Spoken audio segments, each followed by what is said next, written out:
Yeah, go get it, go get it, go get it, go get it. Yeah, light your ass up like some hydro. Is you crazy? They ain't messing around with my flow. That's just how it go. You already know.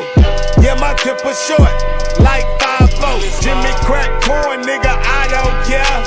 A fresh pair of J's, that's what I'm gon' wear. Spark up another one, throw the H in the air. See you at the TOP, cause I'm making it there.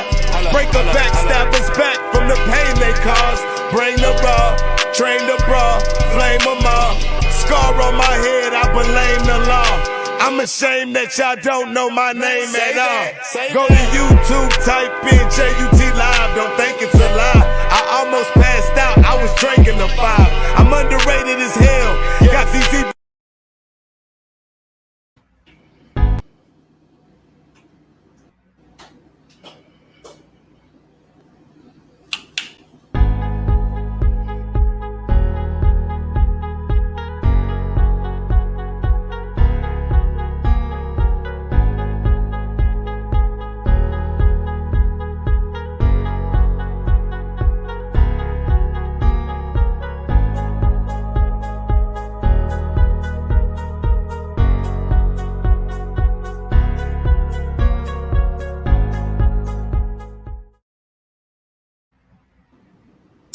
QuaLITy Life Podcast, episode 23, man. What's going on, Roti? 23, man. Shout out to Mike Jordan, bro. Man, we done did 23 of these things, man.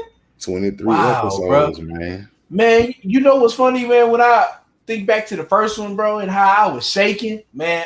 I wish you could have been a fly on the wall, man. I hope, back in the day would have had to hold the cam myself. Yeah, man, my hand was shaking, bro. I was nervous, my heart beating through my chest and all that. But you know what I'm saying? We in the groove now, man. You know what I'm saying? Yeah, man. It's like second nature, man. We 23 of these things, man. We all star right now, huh? Man, come on, you know it. You know what I'm saying? Yeah. Mike Jordan wear the 23, not the 45, bro. Yeah. You know how we do it. But man, how you doing, bro? Everything good with you? Nah, everything good, man. I can't complain, man. Kids sleep, wife doing some work. Okay. On the grind, man. Everybody trying to do something, man. I'm in the process of looking for a new gig, and at the end of the day, bro, it's just what it is right now, man. It's that it's that intermission right now.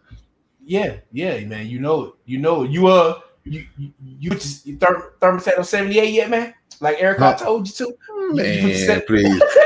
Hey, matter of fact, I went and looked at that, man. I was gonna look at it and see what you was talking about. Man, them folks crazy, man. Them boys tripping, man. 78 to 85.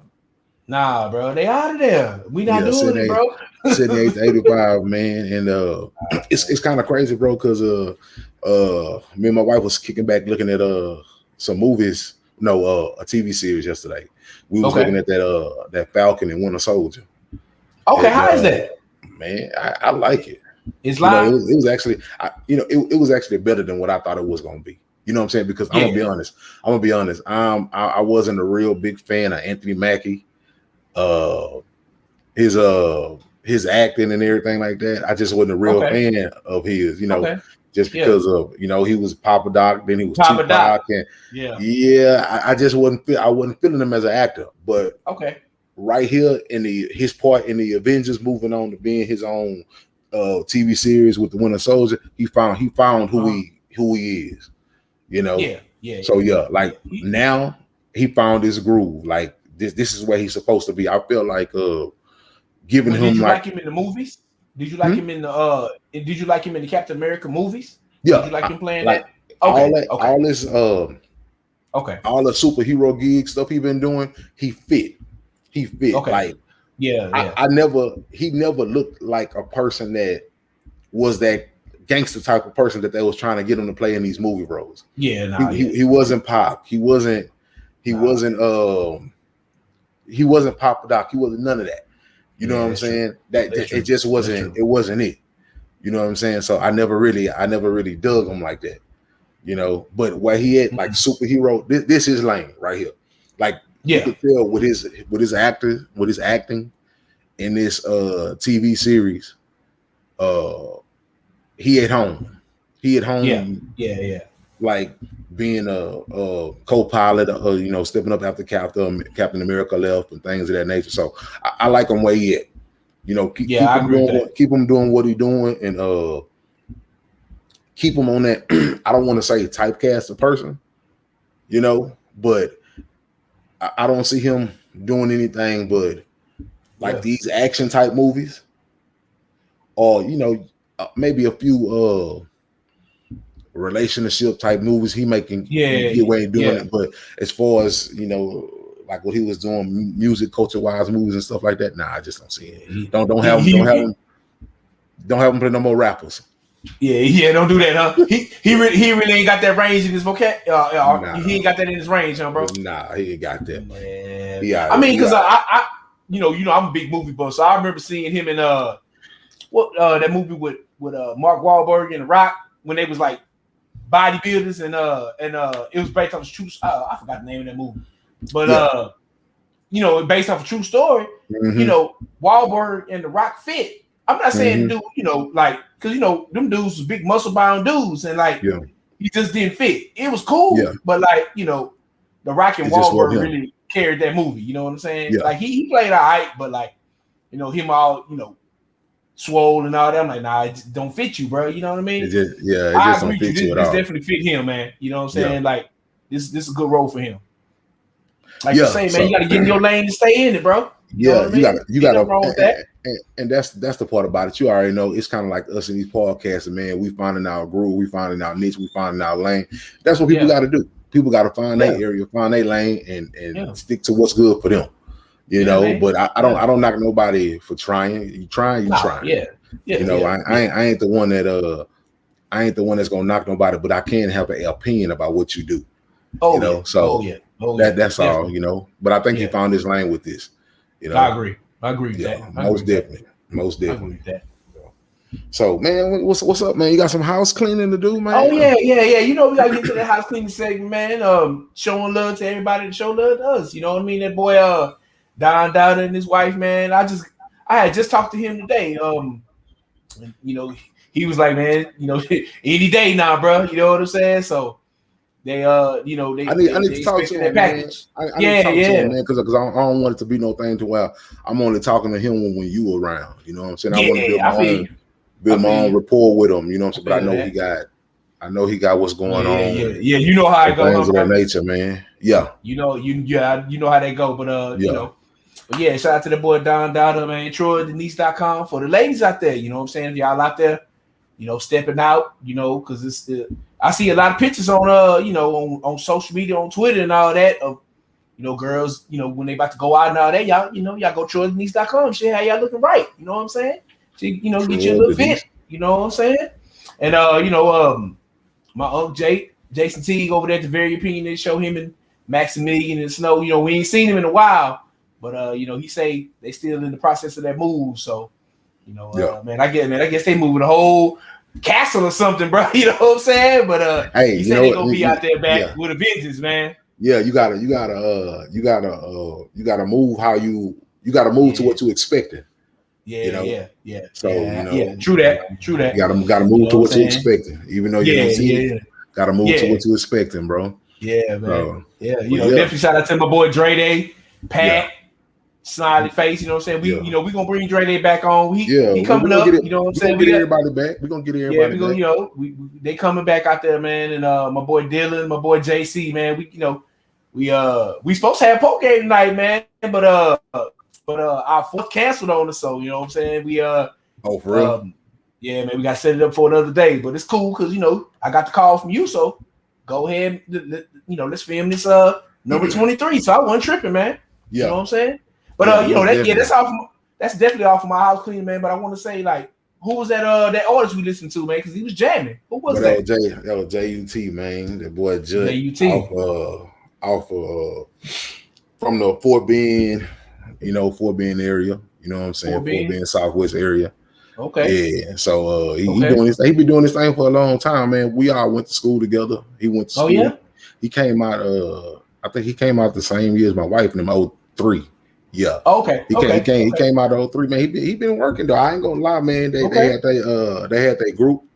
They had that group called Houstonian Henchmen. I liked it, bro, because his little rap buddy, man, reminded me of what he didn't remind me like of Max B. He just looked like him. You know what I'm saying? So I was just like, he had a cool little old vibe to him. But they had a nice 2 or 3 mixtape run with their group, and then they did an album and it jammed. And Judd been dropping mixtapes. I remember me and him did a mixtape like about 6 or 7 years ago. And maybe a little bit more than that. I say about 8 or 9. You still got that on the you still got that on the computer?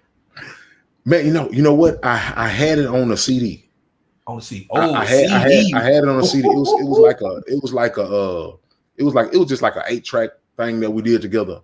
You know, real quick, we were just flowing off the head, but it came out jamming, you know, and then we was always supposed to get back together and like actually sit down and actually read the mixtape. But like I said, he had this stuff that he was doing with his people that he deal with on a consistent basis. And I'm doing me by myself. I'm always been like a lone wolf anyway when it came to doing music like that. So I never got back to him, but man, God willing, things work out. We might do something again. I talked to him. Here and there through Facebook. Okay. And now the boy doing this thing. The boy doing this thing. Bro. Yeah. He doing this thing, man. That song jam. That song I want to say it's called "Go Get It."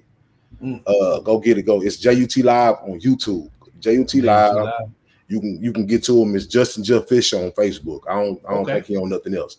I don't follow him on nothing else. I just know me and him follow each other on Facebook, and I follow him on YouTube. But yeah, on YouTube.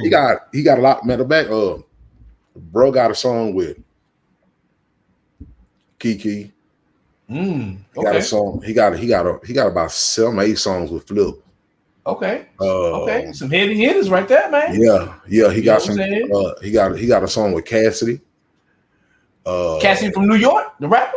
Cassidy from Philly. Yeah, he got a song. With Philly. Yeah. Wow. Okay. Boy got a song with K Reno. Man, I want to say he got a song with Pokey. Okay. He out there then. He doing his thing. Yeah, okay. he doing his thing. It's just like I don't know what it is, but he right there knocking on the door.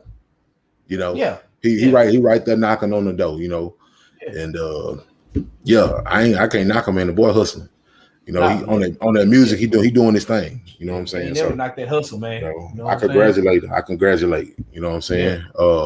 You ever thought about get back in the lab and get in front of the mic and put that music back out there, man, or has that passed? Nah, it don't pass because once you work so hard to get it stay with you. It hadn't gone away. Everybody always ask me, man, like my mom and them always ask me all the time, when you gonna record some more music? And I'm like, well, mama, I got a bunch of music that y'all never heard before. I just haven't really been in the process to really just being like putting it out because music has changed so much. So when you think you're gonna do a project this way, like when I thinking I was gonna do mixtapes on CDs again, all of a sudden the CD market changed. Nobody was buying CDs. Then it was like everything was straight YouTube. Now everything's straight streams. Now everything on all these different streaming sites. So like everything is constantly changing. Yeah, you know what I'm saying? And before you know it, you'll jump on a platform, and that platform is the old platform. Even though that platform came out only 5 or 6 months ago, but it's already the old platform. Yeah, it's like it's kind of like when you look at all the websites that you can used to go to and download music from. It was like some popping up every day, like Rhapsody, LimeWire, all these different things was popping up like every other day, and then like once a new one pop up, an old one will be no more. You know what I'm saying? True. LimeWire was the old, and Rhapsody was the old. Like, and these was the things that was hot today, but tomorrow when something new came out, they not hot no more. Yeah, you know what I'm saying? Then it came to obviously you see now you got titles and spot all that stuff like that you don't even see these things no more. Like nobody don't even say let's download the song no more. Yeah, just go stream. You see what I'm saying? It's just go stream it. You feel me? So it's like it. Yeah, it's the business is changing. You know. Yeah. So I think it's gonna be a streaming for a while, which gives artists always gonna want that machine of a big label behind them, but without being in a 360 situation. You know, without being in a slave type situation. Yeah, you know, where you can kind of call your own shots, make your own moves. You can call your own shots because believe it or not, I don't care if it's the whether it's the labels themselves, the major labels themselves, or these artists, or these big artists that sign these small artists. I look at it like this, bro. Just think about it.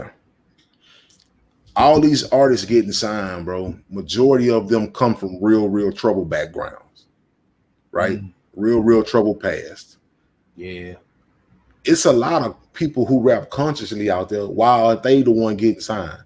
Why aren't they the ones getting the $500,000 advances and signing to these 1017s and these CMGs and these paper routes? Why they only signing these trap rappers for? Why? Yeah, because the lifestyle is hot, yes. But at the end of the day, you got to think about it.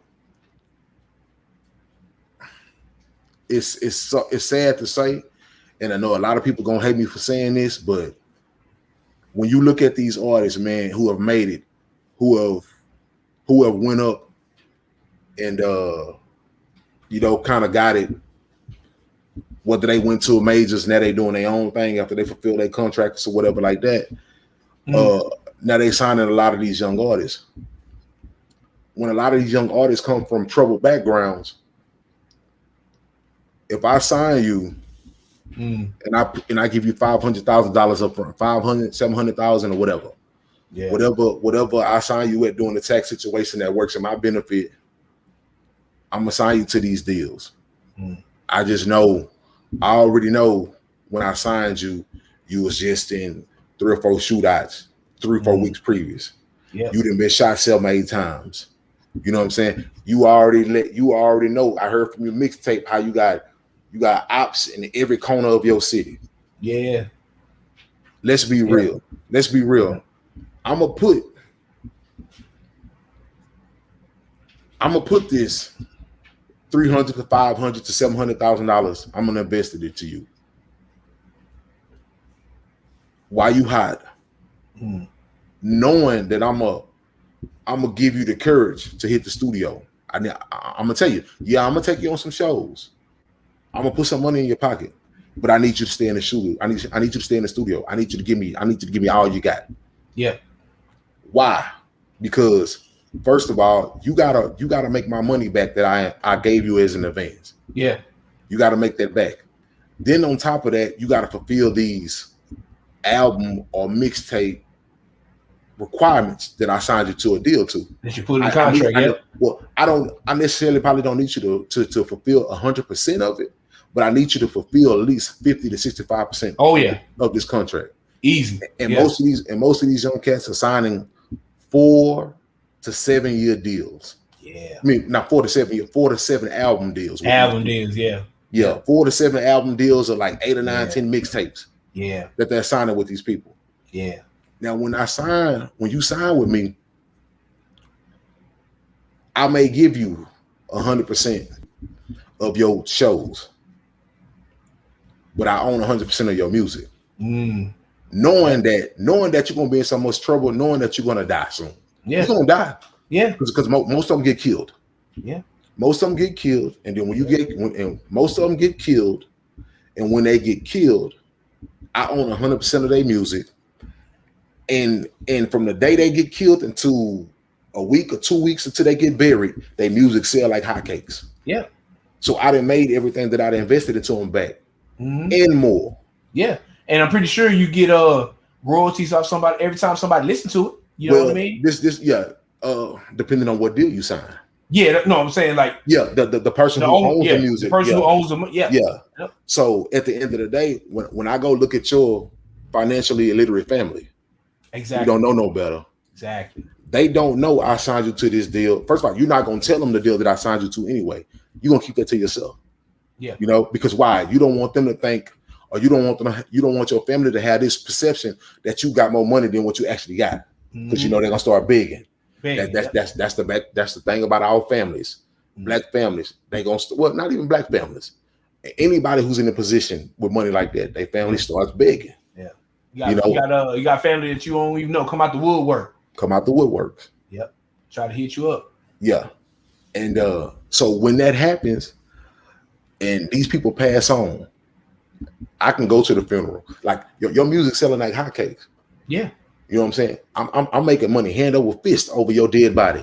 Yeah. Your music hot. The club's popping it. The show, everybody showing you love. Everybody dropping all the verses that they got from you. We eating over here, but you're dead. Yeah. So what I'm gonna do? Yeah. Go kiss your mom on the cheek, give her a hug, give her $500,000, and all right. Yeah. I'm done. Go on to the next artist. Yeah, like you said something big, man. That I want to hit on financial literacy. Yeah, and like especially with a lot of these rappers getting signed at very young ages. You don't really know the game.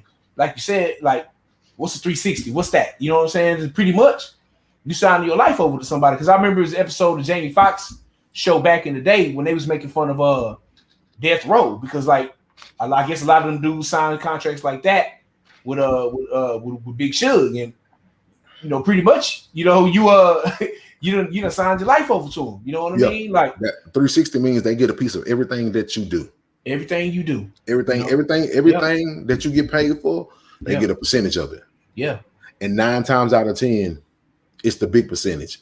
And the big percentage that they take away from it is not the percentage that you still got to pay everybody else from. You paying everybody else from your percentage that you take. From your money. Yep. Mm-hmm. So that's why these artists be trying to get like 75% because they know they still got to pay everybody else. You got to pay of that percentage that's going to the label itself. That's them. That's their money. Yeah. You know. Yeah, because like you said, like let's say an artist died. Like let's just say DMX. It was a definite uptick in his music streaming. After he passed. But like after the fact, because it's been some time now, so I'm pretty sure that done died down. But you got DMX got a whole like following, or he got a whole base of people that's gonna listen to him regardless. You know what I mean? Like if I'm playing dominoes or whatever, we playing poker, I'm streaming DMX because like I was a fan of him regardless of him dying. You know what I'm saying? So like, and them people making money off DMX. I mean, I'm just using DMX as an example. I don't know what kind of deal he signed, but like when you die, they making money off you regardless, bro. Especially if you sign with them horrible deals. Even after the smoke clear, because you got people that's always gonna jam you. Like Pop, he getting, if somebody streaming Pop right now, all these years after he done passed. But it's like a lot of these people don't know the game that they get into, and they don't really got that business side of it like that. It's a few, what I'm saying, they own their music. You know what I mean? But like the ones that don't, man, they outweigh them, bro. You know what I'm saying? It's like it's way more people out there that don't really, they get taken advantage of. You know what I mean? Because they don't know the game. They don't know the business. They don't know the business. And they don't understand, bro. It's like let's be honest.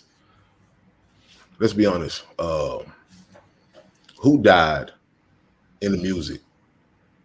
Who died in music at a just quote unquote natural causes? Natural causes, probably Black Rob. That you could think of. One Black Rob natural causes? Well, yeah, like it's like, yeah. So it's kind of like a natural cause or kind of like self-inflicted. You know what I mean? Like self-inflicted because you was on drugs, you weren't taking care of yourself. Okay. Right? Okay, now, you have to understand the way you die or the way you leave this earth kind of tells you what kind of money your stuff gonna make after. See, Tupac and Big left behind murders. Yeah. And these people left them unsolved for a reason. Why? Because they know, and to this day, those unsolved murders was gonna still generate money. Yeah. every year, you know, it's going to generate money. Yeah. So when these artists do get killed, you know, it's best for these precincts and these facilities or whatever like that to try to keep their murder, if they get killed, to keep their murders unsolved. Why? Because they can milk them. Yeah. You know, if you can keep the family crying and wondering if you found any leads, or if you can keep all that means it's going to be money to be made in the future. Because like an open wound, it never. Yeah, it's like an open wound. Because if you solve it, then you know people move on. Yeah, people move on. Yeah, you know what I'm saying? If you just solving cases at the snap of a finger, there's no lingering feeling. Yeah, you know, behind it. There's no drag out. There's no money being made. There's no, you know, so there's no documentaries being wrote years and years and later. There's none of that. No movie deals and all that. Yeah. There's no new evidence that come out or nothing like that. It's over with and it's done. Yeah. Yeah. You see what I'm saying? That's so true. It's a lot of money in debt. And the reality is these record labels, whether big or small, you know, I get it. They want you to make money, but man, a lot of these people want you to beef.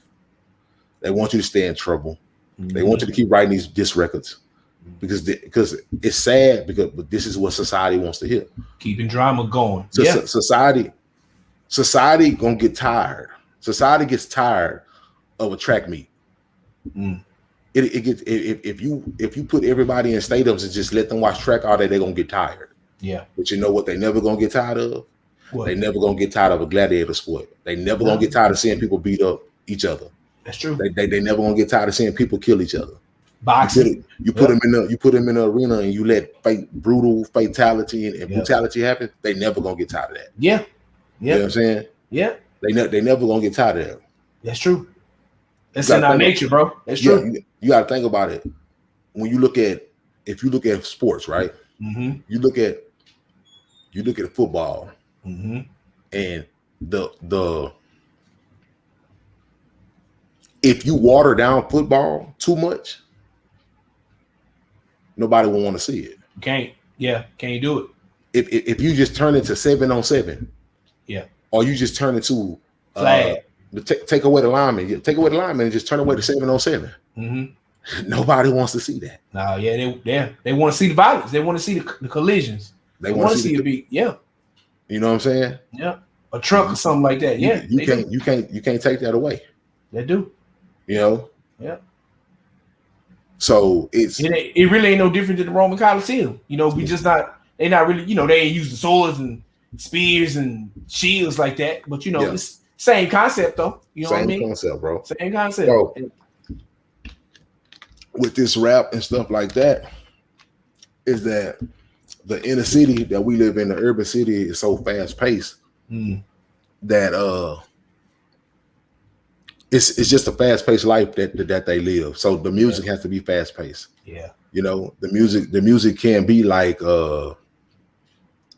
gradual as other like country. Yeah, or like you hear a lot of this. Okay, imagine if you take video footage. Okay, put it like this. Imagine if you got The Wire playing, right? Okay. The show The Wire. Yeah. But you strip the music and the background music from The Wire, and you just replace it with music like Soundgarden, Evanescence, Guns N' Roses. Yeah. It's not gonna link up. Yeah, it ain't gonna fit. You replace the music with like Smashing Pumpkins. Yeah. You replace the music with like Kurt Cobain. Kurt Cobain. You replace you replace it with stuff. Linkin Park. Yeah. It's not gonna meet. The music don't match the vision. Yeah. You see what I'm saying? That's true. So that's why you see that type of music of the artists that I named. That's why you see them on those big CW39 shows, shows that's on Channel 26. Yeah. White neighborhoods, kids go to prep billionaire schools, and that's what that music is for. Yeah. You know what I'm saying? You don't see a lot of I'm gonna kill my niggas. You don't see that on that on them shows. Nah. You know what I'm saying? Yeah. It's a whole different vibe, you know? Yeah. So let me ask you this, bro. What kind of advice would you give up and coming, you know, rapper. You know what I'm saying? Somebody want to get in the game. He hot. He ain't signed a deal yet. You know, he got, you know, all these record companies, he or she, you know, they got all these record companies trying to, you know, get at him and sign them, put them on down line. What would you tell them? What would I tell them? Yeah. Man, what would I tell a young up and coming artist who's trying to get in the game? Yeah.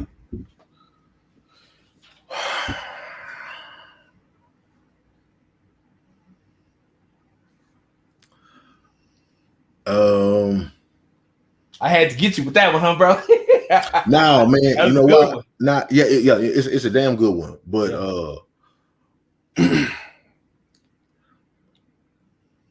honestly, know your business.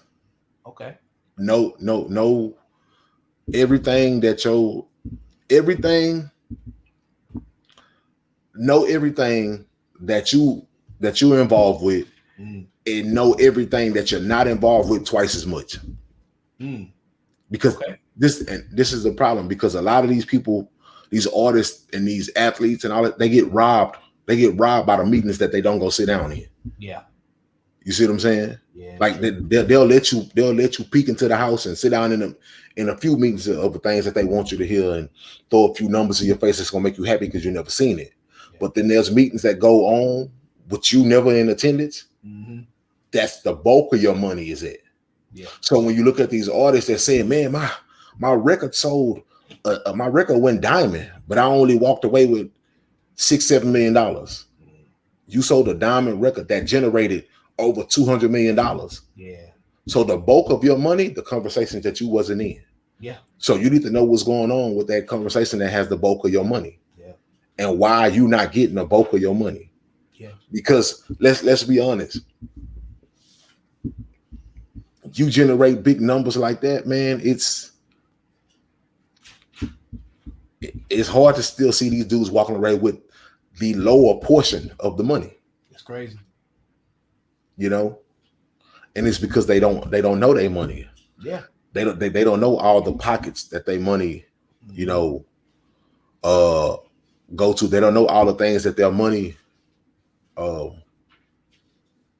They don't know all the bills that their money is account that people are using. Because you gotta think about it. Once you start rocking and rolling and making money, these people are not using their money for anything. They're using all your money for. Your money, yeah, yep. You know. Yeah, it's true. So, and we got to stop with the ideology of, well, I don't mind getting rich as long as I don't mind other people getting rich off of me as long as I'm getting rich, but you don't know what's going on with the bigger. You don't know what's going on with the bigger portion of your money. And the sad part about it is, most of them still not going to do it. Most of them, yeah, they're still not going to do it because they don't care about the $90 million if they can walk away with the $10 million, because $10 million is something that they never had. You know? Yeah, it's true. That's true. And I think that once again that goes with, I'm not gonna say praying, but like focusing on young people. You know what I mean? Because you're not really thinking about the long, the long road and down, 10, 20, 30 years down the line. You think about today.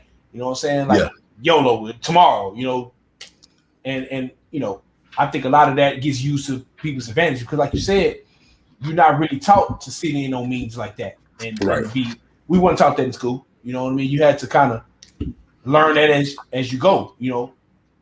I didn't really learn about that till later on in life. You know what I'm saying? So that's definitely not preached to us. Yeah, it's too many. You know what? It's too many horror stories of looking at these young artists and entertainers, and they tell you, "Oh yeah, man, I my first 5 years of my career, I got burnt a few times, and then I started to learn the business." But you didn't got burnt. See that, and that's the thing. You didn't got burnt so many times in your prime years that you give to your sport or to your career. Yep. And that's the problem. It's like I try to explain to my son, if you want to go to the NFL, that's fine. Bust your butt and get there. But you have to understand your professional career, glory be to God, can be as long as God allow it to be. Yes, true. But just on a humanly projection of these careers, it's no more than 3 to 8 years. Yeah. That you're gonna get. Yeah. Anywhere between 3 and 8. Yeah. Especially depending on the position. Especially depending on the position. Yeah. So yes, between 3 and 8, you can make some pretty good money. But you have to understand, you can't afford to get burnt between 3 and 5 because those your prime years are where you're going to make the bulk of your money. Mm-hmm. And that's what happened with a lot of these prime athletes in their prime years, in their fresh years, in the years that they supposed to devote to this league, where they was getting the big contracts, they got burnt for them. Mm-hmm. So now that they older, they're only playing for these veteran minimums here and there, trying to hold on to something because they didn't got burnt. You know, look at like fighters. Look at like nobody's doing it like Floyd. Nobody's doing it like Floyd. Floyd is just a whole different animal when it comes to making his money.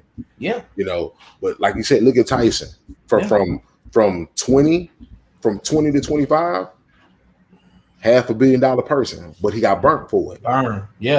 He got burned for it. Yeah. You know, look at Adrian Peterson. I heard he was damn near filing bankruptcy. I'm like, damn. He was down there filing bankruptcy. Look at what's his name? Look at Riddick Bowe. The boxer, The boxer Riddick Bowe. Yeah. Riddick Bowe. But in his prime years, he made like $70-80 million, but he got burnt for it. Got burned, yep. Zab Judah was another one. Zab Judah tell him, man, being around Don King, man, I got burnt a few times. And not even by him, just by a bunch of people. Why? Because I didn't know my money. Yeah. But I made a lot of money, but I just didn't know. Yeah. I heard Vince Young too. You know, Vince Young got burnt for a lot of money. Yeah. Because he didn't know. And that's our problem. We don't know it. You got to know money, man. We don't know it. And then we still expecting that because a lot of these, let's be honest, these non-black, because there's a lot of them, Asians that we rub shoulders with, put them on boats, throw all them snow bunnies in their face, really looking out for their money, and they just skimming off the top for them. Skimming off the top. It happened a lot, bro. And then you get into desperation mode, and you go put your uncle who know nothing about money, who don't know anything about accounting, go put him over your money, and he or she, your aunt or whatever, just go blow crazy with the money. Yeah. Or your parents who think you owe them everything, just go crazy with the money. Yeah. You know? Yeah. And this is what happened, because I tell people all the day, when you look at a people who never had that much money, not saying I know somebody who had $1 million or $2 million, not saying I know somebody who had 5 or 10 million. I'm talking about having it for yourself. It's in your bank account. It's yours to touch. Yep. When you talk about people who don't have that type of money, and they can tell you all day, I got your best interest at heart. I'm good. I got you. I'm gonna make sure I ain't gonna never do you like this. I'm gonna never steal. But when they got access to your account, and your account says $55 million, and you know what's gonna happen when you got other people. See, this is what happened when you got other people who got the titles, who got the licenses behind their name, that is easy for you to sue. They think, okay, well, the agent's stealing 50 or 60,000 a pop, and he don't understand. So, see, they doing it. I'm just gonna skim 5,000, 6,000, 7,000 at a time.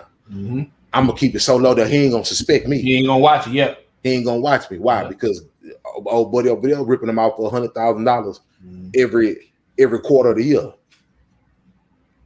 So he ain't gonna look at that $4,000, $5,000, $6,000. He ain't gonna see it. Never gonna see it. Yeah.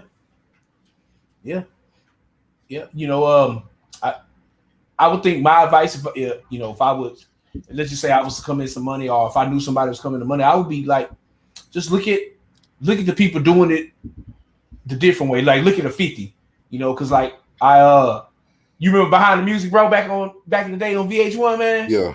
I remember watching that on him one time, man. He probably still like that. You know what I'm saying? He's like, he account for everything. You know what I'm saying? Like he was telling people close to him, you count all that money. You know what I'm saying? Let me see it. Like, I'm not saying that everybody can be like that. Or you look at a Floyd, or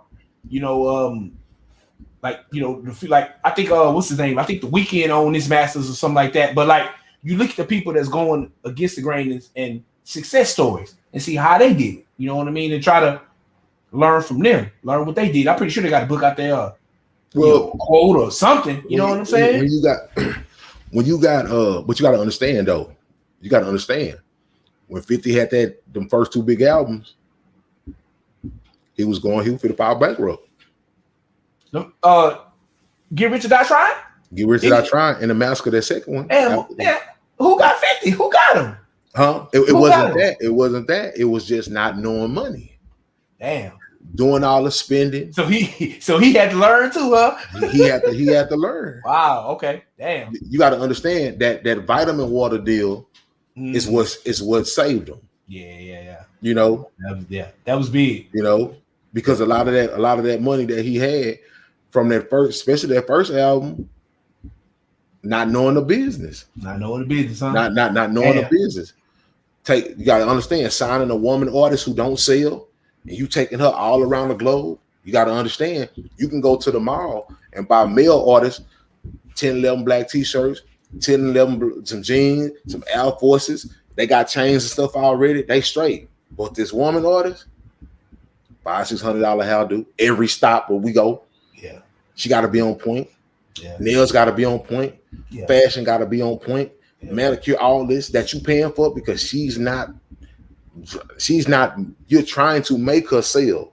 Yeah. So you're investing so much money into a failed project. And honestly, that's what happened. It's a lot of failed projects that you invest money in. You know.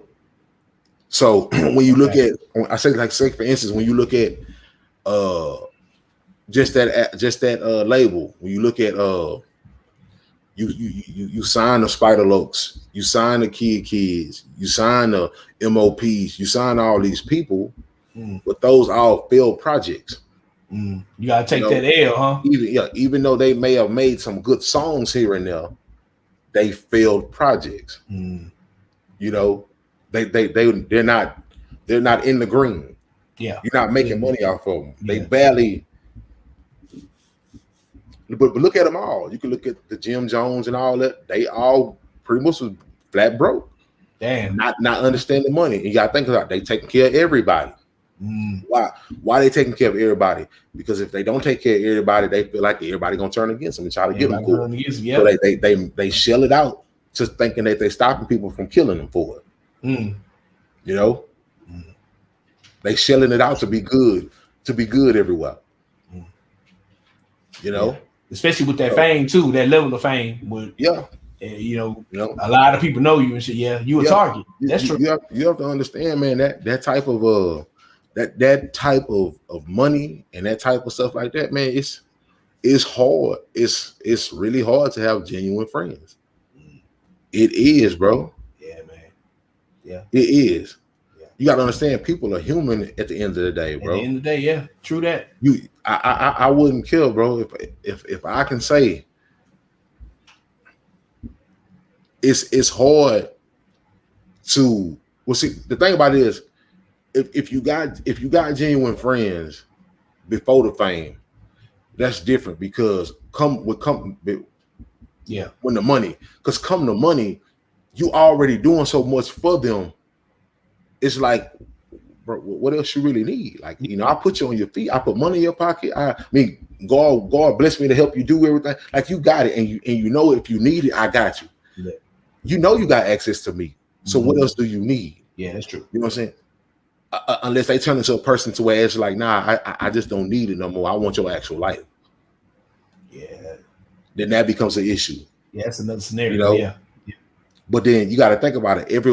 Everybody around these entourages and things that these people carry, man, these people know of them. Yeah. They don't know them. They know of them. That person really know him. I don't really know him, but that person really know him. And I really know that person. So I hope he got that person to check. Yeah. Yeah. Now, man. Yeah.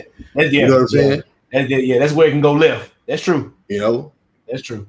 You pay, and our problem is, and you got to think about it when it comes to rap and hip hop in our community, we get into so much BS, bro. You have to pay all this extra money. Let's be honest. You pay all this extra money for what is called collateral damage, if need be. Yeah. You pay all this extra money for collateral damage, need be. You pay all this extra money for extra bodies that okay, they just ain't targeting me. They can hit any one of these other niggas that with me that's just around for the hell of it. Yeah. You know, give me time to get away. That's what you pay for. Because these rappers are always in beef with somebody. Yeah. Always going back and forth with somebody. Always talking about what they're gonna do to somebody. Always talking about how they're gonna take somebody girl. Always talking about they're gonna smack somebody. They always into something with somebody. So you paying for these extra 20, 30 niggas to be just collateral damage, to be around you and take shots. True. That's what you're paying for. Yeah.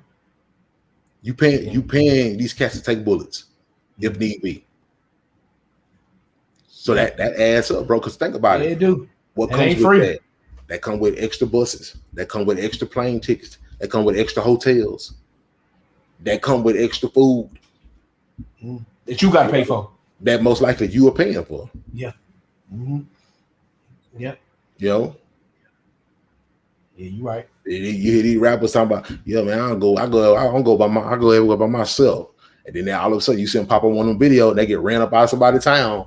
Like they go walk in somebody's city by themselves. Yeah. Because other niggas from other cities gonna hate that you the one who got it. So instead of coming up and building a bridge with you and being cool, and you can have that relationship to build that relationship and build their community up with your presence, come do records with their local artists and get that bridge going. Now they rather jack you when you come through. Jack you, yep. They rather try to rob you when you come through. Yeah. It happened all the time, man. You see what I'm saying? Yeah, so instead of this person can move city to city, state to state, being cool with everybody and showing love with everybody, now man, you gotta watch out because everybody looking at you like you something to eat. Yeah, man. Yeah. You come back home. Now people from your home want to sit up there and tell the world, oh, you ain't from here. Just to get their little 15 minutes of fame. Yeah. So everywhere you go, you got to deal with something. Stay looking over your shoulder. Yeah. We the only music genre that do that, bro. Yeah. Country don't do that. The only one, man. Rock and roll don't do that. Gospel don't do that. You know, contemporary ain't doing that. Yeah. Pop ain't doing that. None of these people don't got to deal with that. We got to deal with that. You know, because the life that we put in these people, the sad thing about it is, you could look at a rock artist, and a rock artist could just turn on the camera, go get his bass guitar, hook it up into the little speaker, sit on his couch, play his guitar, sing a song, that thing go 10-time platinum. Yeah. And that crowd thinking that's just the life to live. Oh man, that's just so peaceful. That's just so serene. Just to turn on your music and play your music as loud as you want to and look out at the mountain. You don't even got to leave home. That's the life for that crowd. Yeah. But the rapper just go sit down on this couch at his table, turn on the record, beat come on, and rapping about being in the streets and the club and all that. And that video don't match all that. You ain't gonna go far. That thing gonna sell double wood. It's gonna sell double wood. It ain't going nowhere. You say double wood, man. It's gonna sell double wood because we like brands. Black people like brands. Black people like images. If you ain't showing it, you ain't got it. And guess what?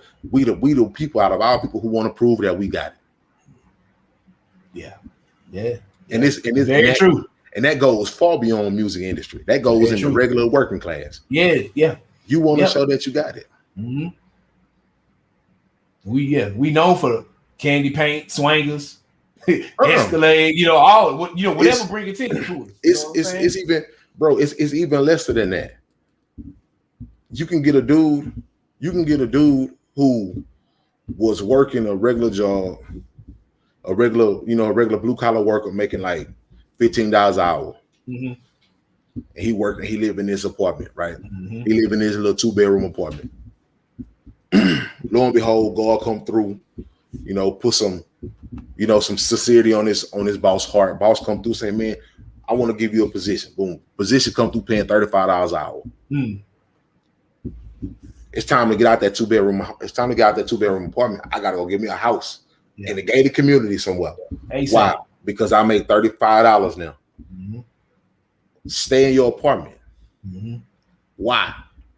Why you feel the need to show people that you make more money now? Why you got to go put yourself in more debt now? Mm. What happened when your boss come back and say, you know what? Nah, this ain't working out. I got to take it back from you. Go back now to you got to do it. Now you got to do a foreclosure on your house. Mm. Stay where you at and just make your money. Mm-hmm. Stack your money. Like stack your money before you move. Mm-hmm. But when the more we get, we like to spend. Well, since you going there, man, I don't know where I came across it, but let's just say somewhere in life I came across it. Like, if you can't afford it 5 times, you don't need it. You can't afford it. You know what I'm saying? So like you say, stack your bread. You know what I'm saying? Yeah, but I get that principle, but you can't. You got to know when to apply that principle though, because you can't. Because you can't tell people if you can't afford to buy 5 times, you don't need it, because it's like we know everybody can't buy 5 cars. We know everybody can't buy 5 houses. We know everybody can't buy 5 times the wardrobe. You know what I'm saying? So you got to know when to apply it. But you know what I'm saying? Like, I'm talking like to clarify a little more. Like, if you're gonna go buy a Gucci belt, you know what I'm saying? If you can't buy 5 of them Gucci belts, you don't need to be buying one. Exactly. You know what I'm saying? But like, a belt, you're right. Our people are not like that, bro. I'm gonna tell you how our people work. I'm gonna tell you how our people work. Our people can be struggling, right? Or not necessarily struggling. We can be just doing what we do to get by. Mm-hmm. And you might be a little tight on your money, right? Mm-hmm. And our people will be like, dang, we're a little tight. We're a little tight this week. We gotta hunker down. So you might have to eat hot dogs 2 days a week. You might have to eat sandwiches one day. Mm-hmm. You might have to eat a little breakfast food one day. But as soon as you get paid, you go spend like 30% of your check on a good meal. Good meal, yep. Benihana somewhere. Why? Yeah. Knowing back though, pretty much you just go spend. Most of them go spend about 65% of that grocery list that they gotta go spend on Saturday or Sunday on a meal. Yep. I deserve it. They say on our payday, on the average black person payday, our money don't even stay in our neighborhood for 6 hours. Damn. You say 6 hours? Not even 6 hours. Wow. Our money don't even really stay in our hand that long for the average person in our community. Damn. That's a damn shame. It don't stay. Not even for 6 hours. It's already gone. It's already gone to the Chinese restaurant. It's already gone to the white pizza establishment. It always gone to the Italian food place. It's gone to the Asian people where you get your hairs and nails. It's gone to the car dealership that black people don't own. It's gone to the rent people that white people are. It's gone to all these electricity companies and all that white people own. It's gone. It's out of there. Yeah. It's out of there. Yeah. Quick. Man, 6 hours. Damn. Not even 6 hours. Man. We don't hold on. We don't. We gotta do better with that, man. I mean, that's a long extended conversation because there's a breakdown to it, because you gotta. I don't like to estimate things up against other people's races, but everybody money leaves when it comes to certain things. Everybody got to pay light bill. Everybody got to pay those type of things. Yeah. So if you take those away, still our money don't even stay in our community that long. And then you have to think of the fact is we don't have a community, really. Yeah, not together, not in unison. You're right. We really don't have a community that owns anything. We don't own much. Fractured. Yeah, that's true. So it's like our money always going back out. They already know we fit get it right back. They know it. Yeah. They know it. You're right. So, but man, we can talk about this financial stuff all day. Man. We got to get back into that. People be on the TL, be wanting me to get so deep and stuff like that, dog, and I'll be like, man, look, let the politics and the agenda chill sometimes, man, because I don't, be doing people. I say some stuff, and then people be like, let's get into it. Let's go deep into it. And I'm like, nah, man, I ain't got time to do all that. I just kind of said what I said to basically throw something out there and to see if you're gonna bite. If you understand it, you'll understand. If you don't, you don't. Man, I know we about halfway through the show, whatever. But like, by the way, man, how can they find you on Twitter, man? Where you at? Cause you well, you be lighting on fire, man. But I know as soon as I fire up the tablet and I get on the Twitter, man, I'm like, man, I know MessiahBoss he gonna say something to get somebody in the uproar or something, man. I love it, bro. First of all, you can find us at QuaLIfy, the number 3 at gmail.com. You can find us at QuaLIfy, the number 3 at gmail.com. That is the Gmail. You can email us at that email account. Please be 18 years of age and older. Yeah, we don't want no youngsters on the email. I ain't gonna lie. If I open up one and you underage, I don't care what your problem is. I'm erasing it. Because there's a crowd for that. You know what I'm saying? Like once you get to that age, and I understand. I don't want to sound like no a-hole or nothing like that. But there's too many things on the internet where it's young people, and whether it's these people are just perverts or they know how to doctor these things up. Yes. And I'm not doing. We don't need that type of attention. Nah. So you can get at us. You can get at us at that Gmail right there. You can get at us also on Twitter. Me at MessiahX5. Once again, at MessiahX5, you can get at Raw Rotique at Our Place to Be. That it again is it's Our Place to Be. You can get at me on IG at TheMessiahBoss. You can get at us both on YouTube. Mine's at MessiahBoss on YouTube, and you can get at both of us at the QuaLITy Life podcast page. Yeah. So with that, man, let's get into this topic, man, because we went on a little financial intro and detour. I ain't think we was gonna go, but once you start talking about how to save these guys and save their money, and you gotta understand, that was the tip of the iceberg on that stuff, because it's so much depth into how these guys be losing money, blowing money. It's just some of these people don't even have a fighting chance when it comes to that's true. holding on to money once they acquire something. So let me pull this up real quick. Okay. I'm gonna get you to look at that. I'm gonna get your thoughts on it real quick. Okay. Just look at it for a second.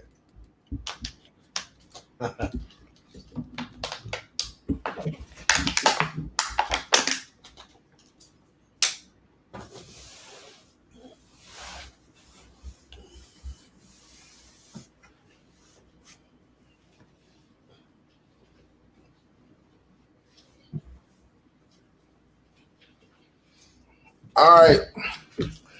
Tell me what you're thinking, Roti. Oh man, that one that one hit a little close, man. You know what I'm saying? Because man. Now let's read it. Oh man, wow, men losing interest in settling down. Why are men losing interest in settling down?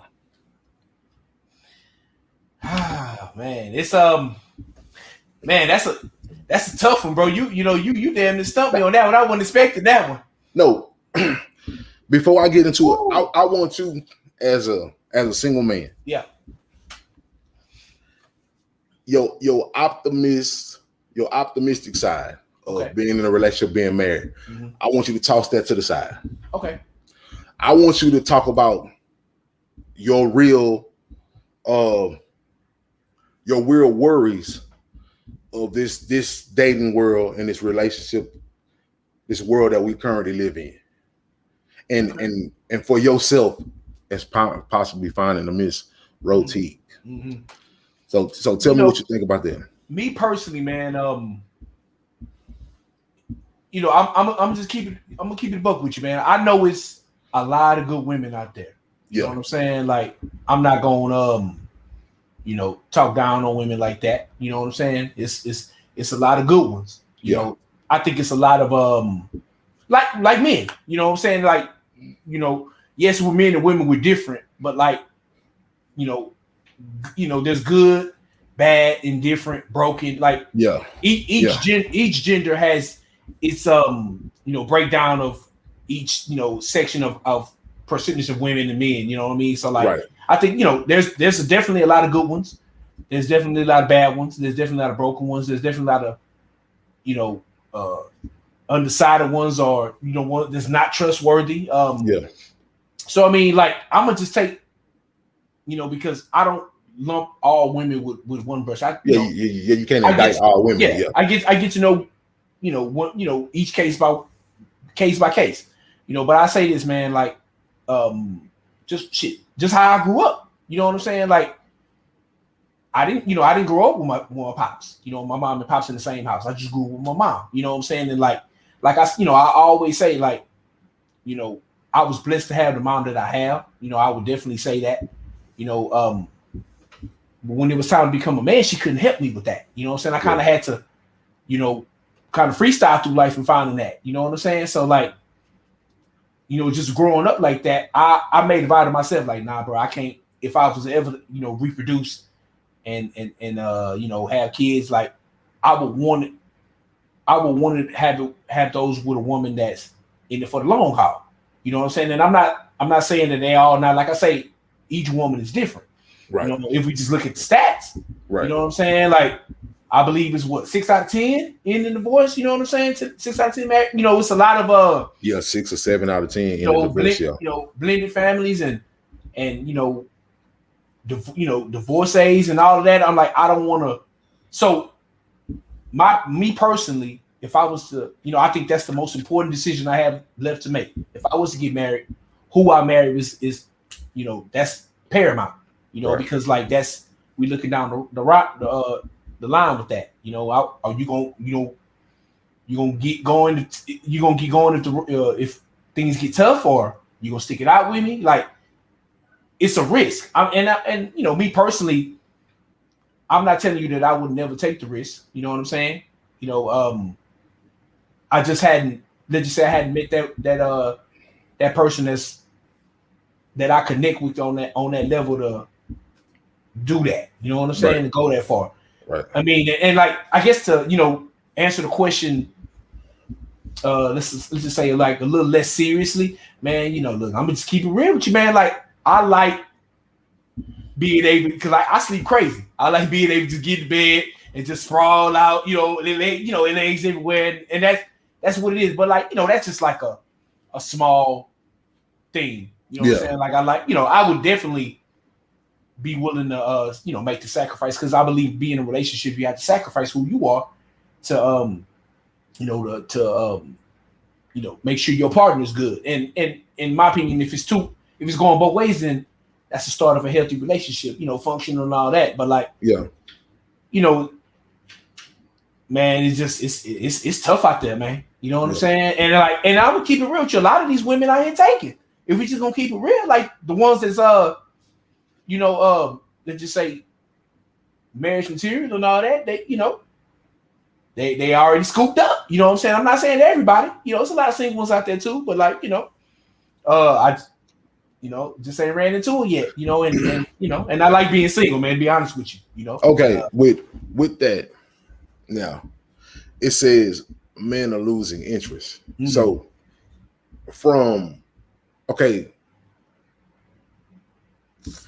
say from 10 years ago until now. Okay. From 10 years ago until now. Yeah. From the mindset of women 10, 12 years ago until now. Okay. How the cultures changed 10 to 12 years ago until now. Okay. From back then, mm-hmm. and your optimism, are you being optimistic of getting a relationship until now? Has that decreased? Like, has that interest, like, really, like, have you really looked at life and was like, dang, back then, like, I was really like, man, I would really like this, but now it's like you said, I really like being single. Mm. Now that's a huge statement for a man to say, I really like being single over or not equated to. Now, man, I gotta get me a wife somewhere. Not just anyone now, but I gotta get that wife. Yeah, you know what I'm saying. Yeah. So at the end of the day, your interest level has it. Just say even within the last 5 years, have your interest level of really trying to pursue something or see something that you really see. Because from what I know and from what I've seen with most men, when most men really like want that relationship, they be on the hunt for it. Are you on the hunt for it, or it's just kind of like, man, I take it day by day, and like how is that to you? Like, is it in your mind like I really see some suitors, or it's kind of just like, bro, the world we in right now, bro, I'm just kind of just playing it day by day, man, because of what you see around you in your proximity. It's just like I just don't see no suitors around me, like I really don't see nothing that's really just stand out. Yeah, not saying that some women ain't cool, or nothing like that, but you just don't see nothing that's just kind of like, I ain't,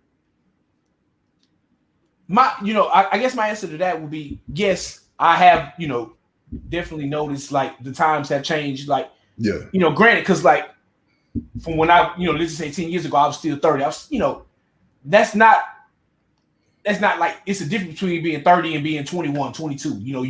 It's a difference, and it's a damn difference between being 22 and 40. So like, I think me being 40, looking at these, let's just say these 22-year-olds. Yeah, it's a definite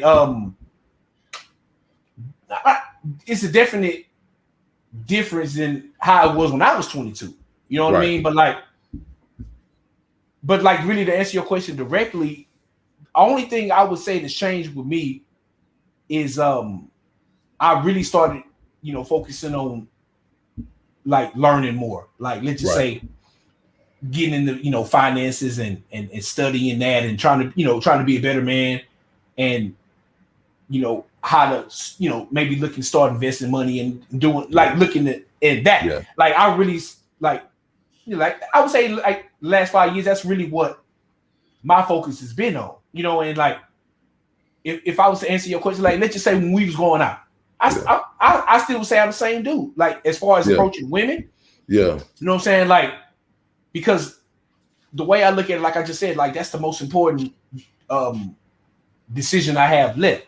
So like, we was in the clubs heavy, that, and like I was always in the background just chilling, you know what I'm saying? Because the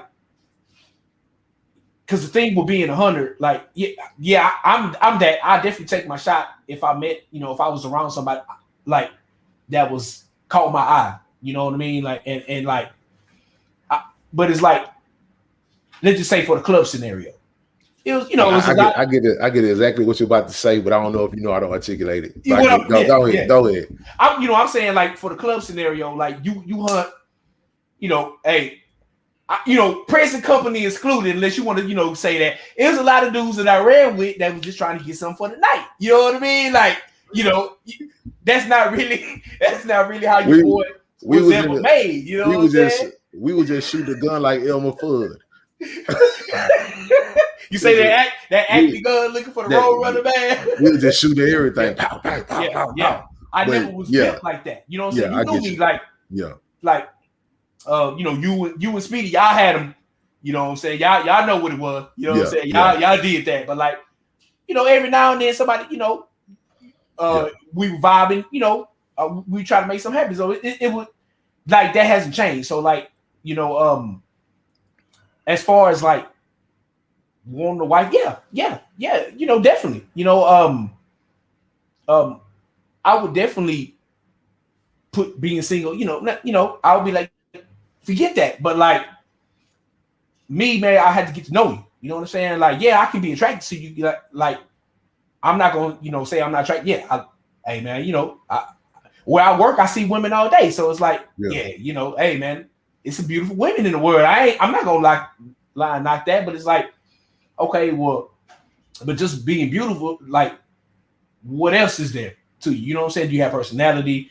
You know, are you dependable? Can I trust you? You trustworthy? How would you be as a mother? Like, these are all things that come with getting to know somebody. And like, you know, but like it's when you approach, like when you're on a hunt, you just basically going off your attraction. So it's kind of like a catch-22. You know what I'm saying? So it's like, yeah, you attracted to me. So like, it's kind of tough trying to get to know somebody when you just thinking with Rod Jr. You know what I'm saying? Or, you know, so I kind of had to find a balance. And then like, I like to get to know him, you know what I'm saying? So I like to just watch, you know what I'm saying? But like, I don't, not like a, you know, like a predator or nothing like that. Yeah. You know what I'm saying? Just interact. You know what I'm saying? Like, you gotta study. You gotta study what you're interested in. Yeah. I interact with women, you know, a lot. You know what I'm saying? So like, you know, am I saying it's out of the cards? I don't know. You know what I'm saying? So like, I definitely go day by day. You know what I'm saying? Because it's like, you never know who's around the corner. You know what I'm saying? So I'll never be like, nah, bro, I ain't never getting married. I'm not gonna say that because I don't know, you know, what could happen tomorrow, who you could run into and who you just click with. You know what I'm saying? And like I say, man, like, hey man, it's a lot of these women out here taking, bro. You know what I'm saying? That I come across. You know what I'm saying? But like, am I ever gonna be like, am I just disinterested in women? Nah, I can't say that, bro. I ain't gonna go that far. You know what I'm saying? Like, you know, yeah, man, it's, you know, it's a lot of beautiful women. You know what I'm saying? Like, I'm just keep it real. You know, it's some numbers out there. It's they out there. You know what I mean? But you know, I just think, you know, I'm not saying I'm looking for one perfect woman. I'm not saying that. You know what I'm saying? But just somebody I vibe with on another level. That's all. That's really what I was looking for when when we met. You know, 15 plus years ago, when we was in the clubs, you know what I'm saying? I'm not saying I was looking forward in the club because come on now, you know, like that's that's highly unlikely right there, you know what I'm saying? But you know what? I'm gonna be possible. honest, not to cut you off. Like people are always saying like how you meet certain people in certain places is a bad thing. No, not you can meet a woman in the club and have everything that your quote unquote so-called grandparents, the longevity they didn't have. You just met them in the club. People act like people didn't meet back in juke joints back in the day. You say juke joint? Yeah. People act like sock hops and stuff like that. Yeah. People act like people didn't meet in, at the little shindig down by the river. People, that's what people did. You know what I'm saying? Like pre-social media, they met at the get-togethers. They met at the, this is what they met at. You know what I'm saying? You had to get out there, man. So people meeting people give meeting in club a bad name, and because so many people just makes clubs synonymous to which it is true. A big percentage of clubs is synonymous to just trying to get something and take home tonight. Yes, it is. You know, any man will be stupid to say otherwise, and any woman will be naive to honestly think like men really in there to trying to do something. Yes, most do. I haven't met a dude yet that I don't care what he told his woman. He could tell her all day, "Nah, man, I just want to chill with you. I just want to get to know." But when he come back to the fellas, he tell the fellas a whole different thing. He trying to go knock that out. You know what I mean? So the conversation between men and women gonna be different. If you're gonna be naive as a woman, stay naive. I know what it is on this side. Don't come crying to me about my homeboy that didn't got you and he don't want to hit you back. Huh? What you think was gonna happen? You know, that's how I go. Meeting in clubs have always got a bad name. Now, as far as like have men lost interest in settling down? First of all, I don't call people always getting settling down and getting married because misconstrued and mixed up. I hate when people say, "I'm just gonna go ahead and settle down with them. I'm gonna settle down with them," and they talking about marriage. No, I don't get that. I don't cross those two words in the same thing. Marriage is marriage. Settling down to me is actually getting into something somewhat committed, like that. Whether you claiming somebody, you just getting in a relationship and you chilling or whatever. Yes, I feel like men have lost interest in settling down, which means getting in relationships, boyfriends and girlfriends, all that stuff like that. You know what I'm saying? I'm not saying it don't happen, yes, but I'm a fella. I know, like I said, what the conversation of what these dudes tell women is the difference but they come back and tell their homeboys. You can tell her all day, yeah, we together, you my girl, but your homeboy is a different story. Yeah. You know what I'm saying? Yep. Like, so as far as settling down, men have lost interest. Why? Because in most cases, women have to understand, like, don't get it twisted. Yeah. Women have become more liberated sexually over the last 10, 15 years. Yeah, I get it. There was still some women who were still had highly being sexual back in the day too, but it is really, really out in the open now. Yeah. It is pushed. Yeah. You know, it is in the press. That's true. You know, it all kind of propaganda attached to it. All kind of attention is attached to it. All kind of media is attached to it. It's highly sex. Yeah. So, yes, this is a situationship era if you're on the dating market. You know, it's a situationship era.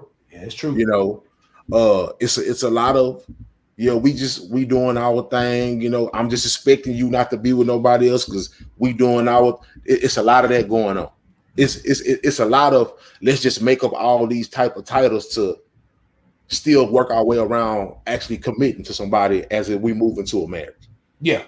We're gonna do everything else. We're gonna play house. We're gonna do whatever, and it's no rush.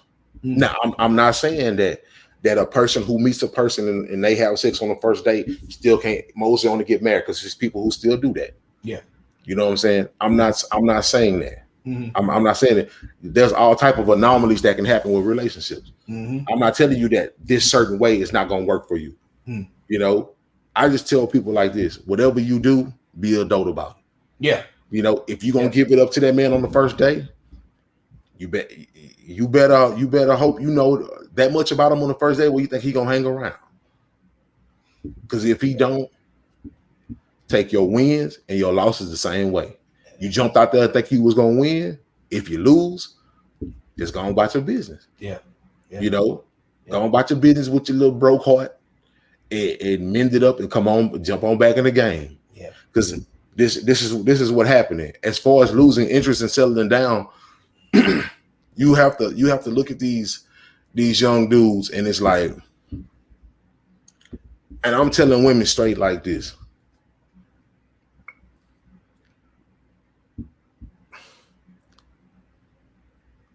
Not to sound mean, but yes, there's two type of dudes.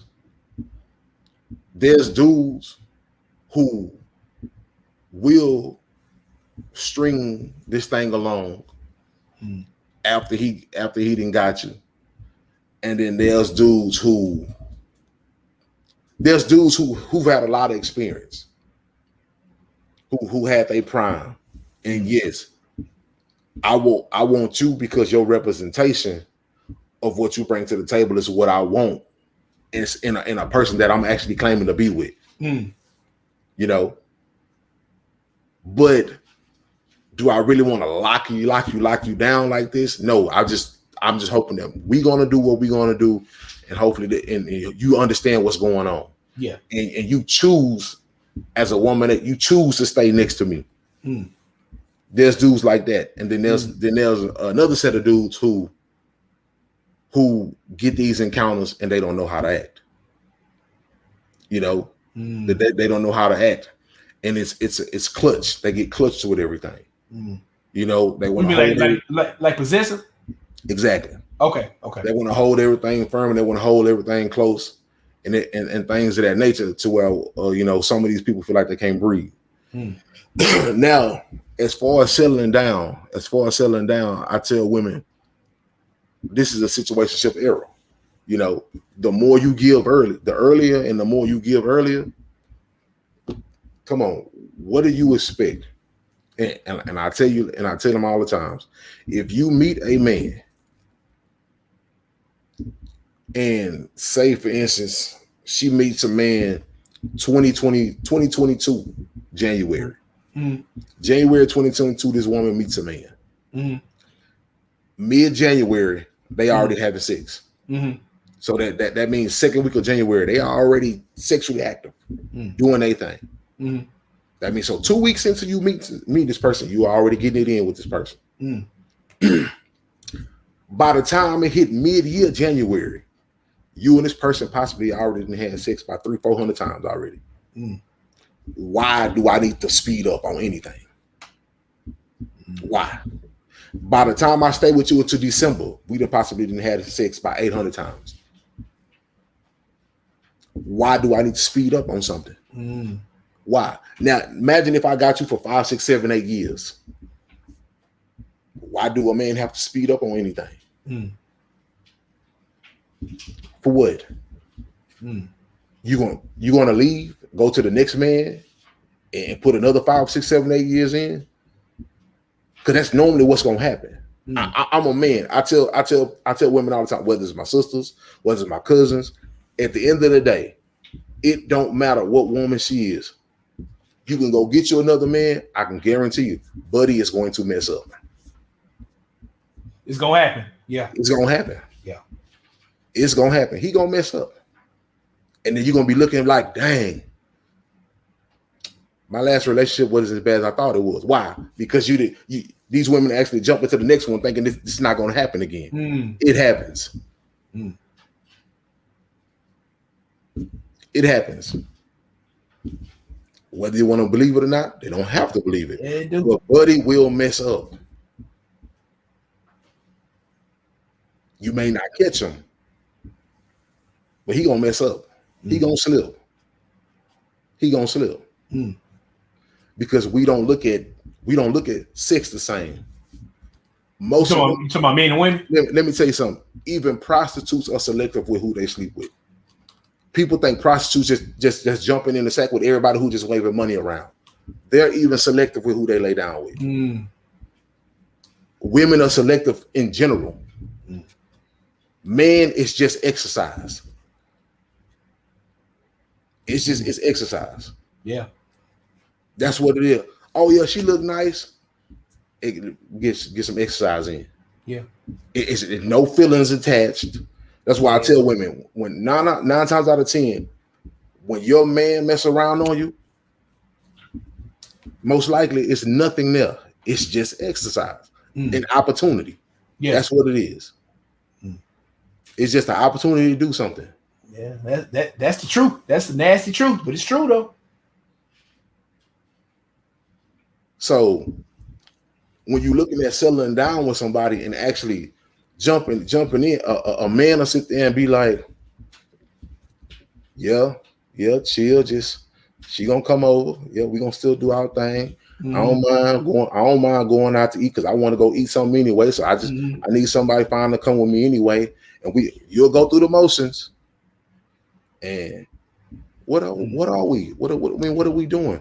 I mean, I cook for you. Before you know it, 6 months done pass, 10 months done pass, 12 months done pass, 1 year done pass, a year and a half done pass, 3 years done pass. Yeah. What do you and think about it? When you think about it, and the sad thing about it is, most of these women have gave up more sex to dudes that they didn't marry, to dudes that they actually married. Most women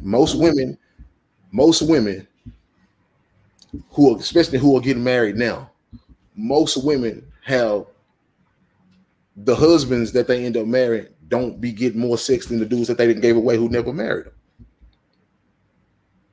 Damn. Yeah, that put a whole nother spin on it, man. Most of the dudes who didn't never no proposal, no nothing, they got more out of you than the dude that you actually married to. Yeah, damn, that ain't a good look right there, bro. This is the truth. So you saying that's playing a part into why men not trying to settle down? Like, yeah, but see, okay, but a lot of men don't know how to articulate it. They get it, but they don't know how to say it. You understand? Yeah. They don't know how to say it. That's why when you be like, bro, you be really getting to saying these stuff and getting these people because they don't know how to say it. Yeah. You know, okay. They know what it is, but they don't know how to say it. You know, although some of them just don't got no spine, so they don't say it because they don't want to lose brownie points with these females. Okay. Because they still fishing on the TL trying to snag something. Trying to get somebody DMs. Okay. Yeah. Okay.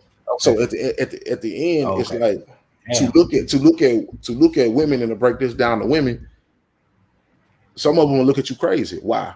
Because you ask them, how many relationships you been in? Oh man, I done had 10, 12 boyfriends. That you didn't sleep with all of them. Damn. You done slept with all of them for multiple months. Yeah. Yeah.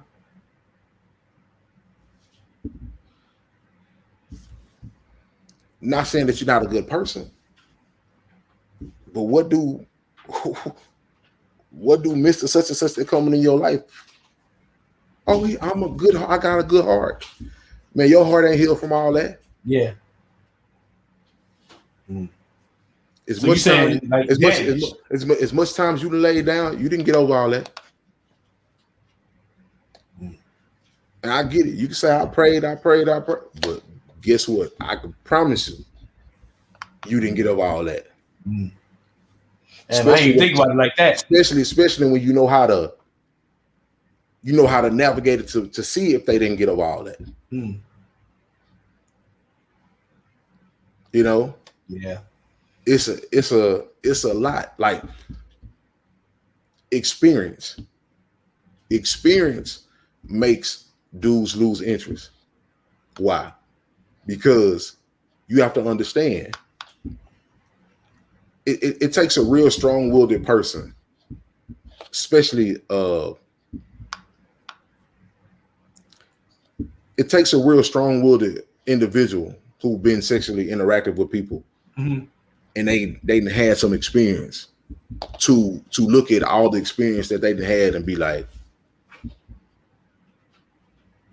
yeah, even though you may really, really enjoy this experience over here, to be like, nah, that's not what I want to settle down with.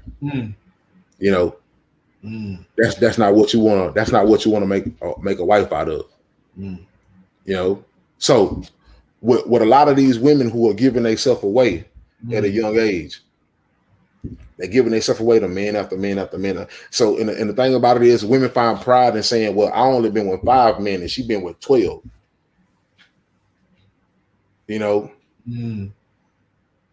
but men still looking like, "Dang, you worried about this 12? You had 5. You had 4." Like men still look at it like that. Yeah, everybody still do the numbers. Women do numbers on our finances. Men do numbers on who they done been with. That's the game. That's how it go.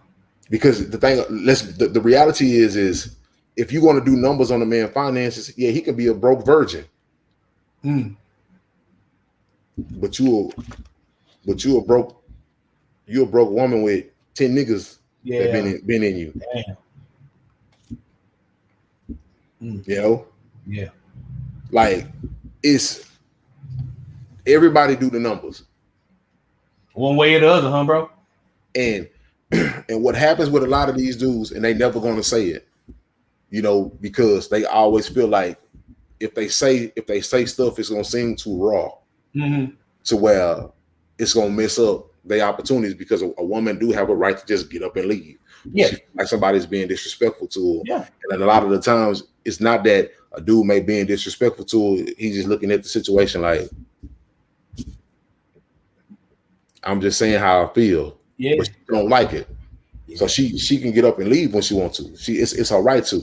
Yeah, you know, if nobody's not catering to her exactly how she feel or whatever, they just move and try to find a sucker who would do it. You know, so okay, a man will look at a woman and be like, okay, say for instance, a man hollering at a woman, right? And he knows she been out. He knows she been doing her thing. He knows she fresh off a relationship. She was out there doing her thing. She was with a wild boy. Maybe 9 times out of 10, he probably even somewhat knew the dude that she was with. Now she free game. She on the market now. he didn't go shoot at her or whatever like that, and they make something happen, and all of a sudden she hit him with that, cool, I'm trying to get my life right, or not even off the top. She go on a dates with him, and he take her, they go to movies, they go to eat, they do all this stuff, and then when he just spent all this time with her, when it come time to come chill behind closed doors, and she hit him with that, nah, I ain't on that type of time right now. He looking at you like, God, what you slowing down on my time for? Yeah, okay, I see what you're saying. You were just wild in these streets. Now you closing down on shop on me. Yeah. She has the right to. Yes, she do. She does. It's her body. Yeah. She has the right to. Yeah. But dude gonna be like, oh man, she acting out holy in the door when I come in the door. Damn. Don't let him take out. Man, I hear these from dudes all the time. Ain't no man out there spending no friendly dollars. No, you know, no. Ain't no man. I don't care. Ain't no man out there spending. No man out there spending no friendly dollars. Them dollars are being invested into. That's true. To a certain time. That's true. So when you get stories like that, and like let's just say, I'm pretty sure these dudes asking you for advice. How do you tell them to move after they done told you this story? How should they handle that? It's nothing they can do. There's nothing they can do because women have access to sex. Woman holds the key to sex. Yeah, yeah. You can't have no sex with no woman unless she decides to open up to you. Yeah, of course. So you can get mad. Only thing you can do is control what you bring out of your wallet and control your time. Yeah, that's true. So you don't want to feel like you lost money to her. You better get real inventive and take on some stuff where you ain't got to spend nothing, or you just focus on being around that population of women who just let you come into their household so easy because they out there. Yeah, they are a bunch of them. Yeah, it never may be the ones you marry, but it's a bunch of women that's gonna let you come to their house on the first day, second week. Never got to take them out. Bring wine over and just chill. Yeah, they know. Yeah, that's true. It's a whole population of women like that. That's true. Trust me. Women will be sick because let me tell you something. Because it's a lot more women with the mindset of, I know I can get his company right here. I don't have to be out in the restaurants, in the spots, in the whatever that she's trying to take him. The truth and the reality is, the most women who kind of demand men to go to these. You gotta take me out. You gotta take me to this. Like we going on a date. That's a small population. Most of these women no. Like I'm competing against that. Because 9 times out of 10, the women who are doing that are the women who are perceived to be the lookers. Yeah. So they have a little bit more leverage. Yeah. Because they're a little bit more better looking. Yeah. But at the end of the day, you can go over here and never take women out. Chill at their crib. They gonna cook for you at their house, at their apartment, or whatever. Just kick and trust me, they done been with dudes time and time again. That's all they excellent. You know how many women have never been on dates in their 30s, 40s? All their little situationships has been just like, oh yeah, either I was kicking it at his place or he was kicking it at my place. Damn. I ain't even think about it like that. So a man. So when I hear dudes crying about what they done spent on a girl at these spots, I'm like, that's your fault. Because you don't have to do it. Yeah, that's true.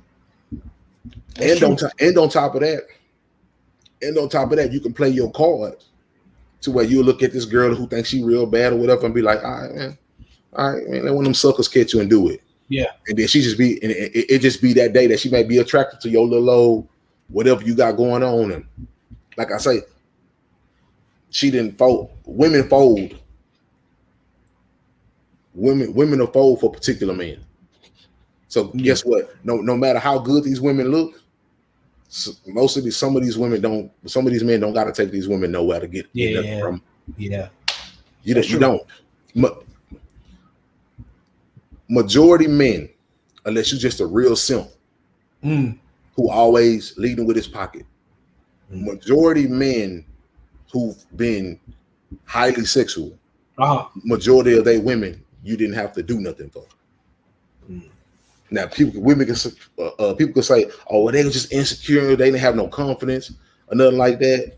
I mean, if that ain't the man problem. You know, obviously men gonna be looked at like demons and devils because they're gonna be like, you took advantage of that woman. Nah, ain't nobody taking no advantage of nothing. Yeah, I don't buy that. You just ran across women who will tell you like, this ain't.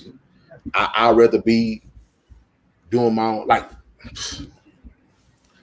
you don't have to do all that spending. Like, if men want to shut down and not do all that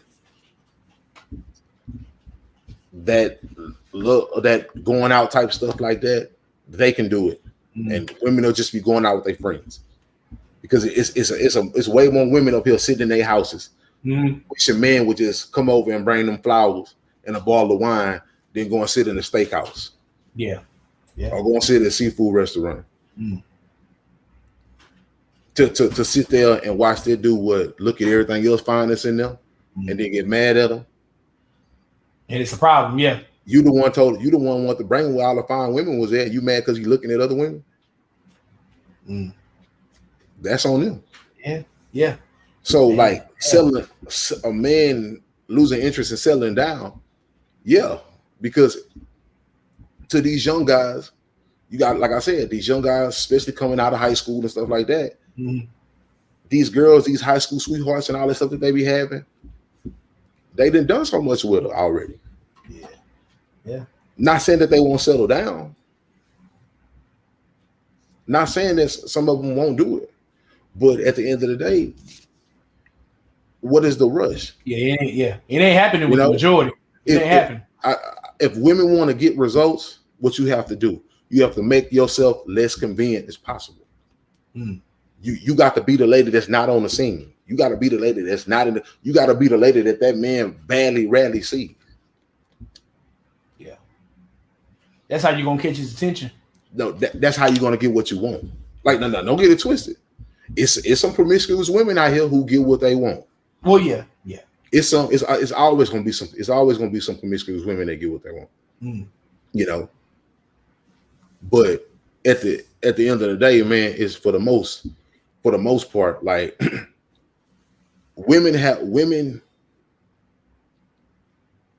If you're trying to avoid this jumping in a relationship time and time again, 2-3 years breakup, 2-3 years breakup, 1 year breakup, 8-9 months breakup, and you done gave yourself sexually away, you got to understand you control your sex.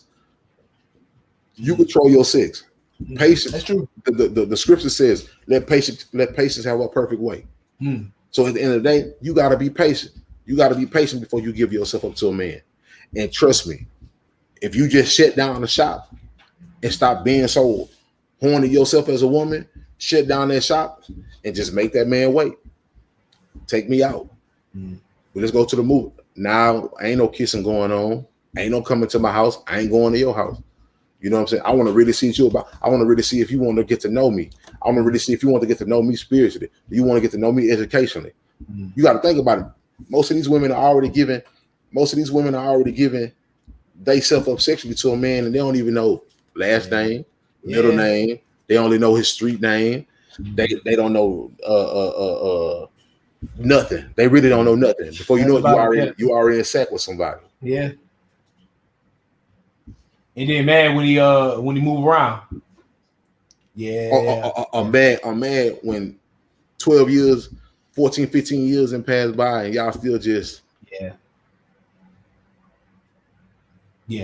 But at the end of the day, now, my thing of it is taking the sexual component from it. That's taking the sexual component, because the sexual component, it puts a lot of strain in there. Like if you're talking about a person that's, you've been dating them and y'all dating 4 or 5 years and y'all ain't never been sexually in nothing with each other, like, all right, man, like I really sat here and I really, met this know this woman, met the family, got close with everybody, and we ain't never been nothing. Yeah, go ahead and get the marriage on. Yeah. But the more sex is given, ain't no marriage moving that fast. Yeah. Yeah, that's true. That's true. So that's true. Because like you said, sex complicates it. I don't know if that's the right word I'm looking for, but you know, if you're trying to get to know somebody, you like you say, you throw sex in, like sex just that's gonna be the biggest part of the relationship once you do it, right? Well, if you don't really know anything more than that, you know what I'm saying? Like if you don't know. Yeah, this world is a real sexual society. So yeah, like most people already kind of know, like, oh, this is what but because why? They've already have. You can't talk about a sex life if you don't got no sexual experience. So exactly. The only reason why you can talk heavy, or a person can talk heavy about a sex life, is because they had some sexual experience. Yeah. With no sexual experience, if this person a virgin and this person a virgin, what sex we got to talk about? Yeah. We ain't never done it. Yeah. We never done nothing. Yeah. No, I don't know how I feel. So it's nothing to talk about. You may imagine what that first night might be, but there's nothing to talk about. Yeah. You know, but when you have experience going into these relationships, you already can say, yep, if she ain't doing it like this, I'm out of here. It's a wrap, But I'm on a stretch right now. So at the end of the day, ain't nobody really shooting my way. I've been low-key shooting shots behind her back, and ain't nobody been jumping. So I'm gonna ride with this one as long as I can, because you in a drought. I can't. I'm in a drought. I can't lose this one. Yeah, that's how I go. And then you got these women thinking, you know, if you want to show you want me time, give me time, show me everything. Man, I know people who've been with people 8, 9, 10 years, and it mean absolutely nothing. Damn. Got up and be like, yep, this was the day I leave. Yep. Time don't mean nothing just because you spend time with somebody every day. Yeah. That means absolutely nothing. Yeah, it's true. It's true. So it's true, man. I mean, it's a real like, I mean, people know what they want. People know what they It's tough out there, man. Yeah, people know what they want, and just get it. I just tell people, if you do go into that stage where you want to get married to somebody, get exactly what you want. Do not walk into a marriage and it's not exactly what you want.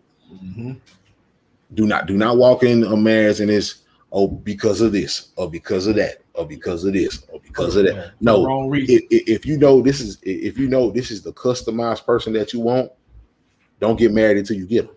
Yeah. But understand, once you do get married to them, things change. Everybody's life is seasonal. So all that customization that felt good when you was going into it, all that get life gonna customize all that. So all that's gonna change. Yeah. You know, money may change, sex drive may change. This person ain't happy no more. This person ain't fun no more. You so used to him being he ain't the funny no more. He mad all the time. All that get customized. You know.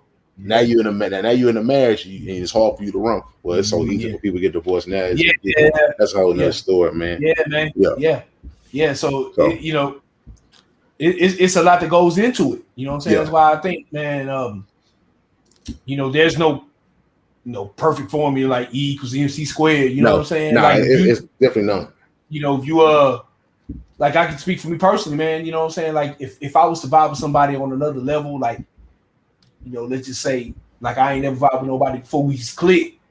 I would believe I would just know that. You know what I'm saying? But, like, you know, everything you do in life is a risk. You know what I'm saying? Right. There's no perfect formula. So, like, you know, I would be willing to take that risk. You know what I'm saying? Like, not just on anybody though, like you said. You know what I'm saying? So it's like, it's tough out there. And that's for me in the 40s. So, like, you know, these youngsters, man, like, you know, trying to navigate, you know, being an adult and all that, and it's tough, bro. You know what I'm saying? And like you say, it's, you know, it's an explosion to just, you know, this is a sexual society. So it's like, damn, like, and you know, young dudes in their 20s, early 20s, man, you know, most of them ain't really think about settling down like that, getting married.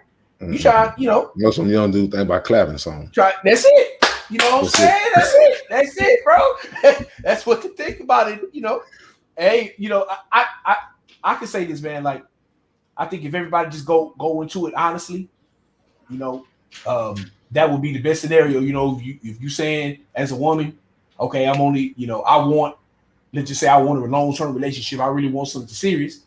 Okay, well, you might want to tell this dude that before and not do nothing with him, like you said, you know, and like you say, if he's just trying to get sex and just trying to go there, you know, you might you might want to think some things, you know, and do the same way. You know what I'm saying? If you just want to, you know what I'm saying, you ain't looking for nothing casual or you ain't looking for nothing serious, just tell them that. You know what I'm saying? Then, you know, if she with it, she with it. If she not, you know, she gone. But like, you know, like you said, like the dating game just seemed like a lot of people trying to, you know, run game. You know what I'm saying? And just keeping it real. You know what I'm saying? But it's not. It's the fact that like in this dating world, nobody wants to be the person that get played.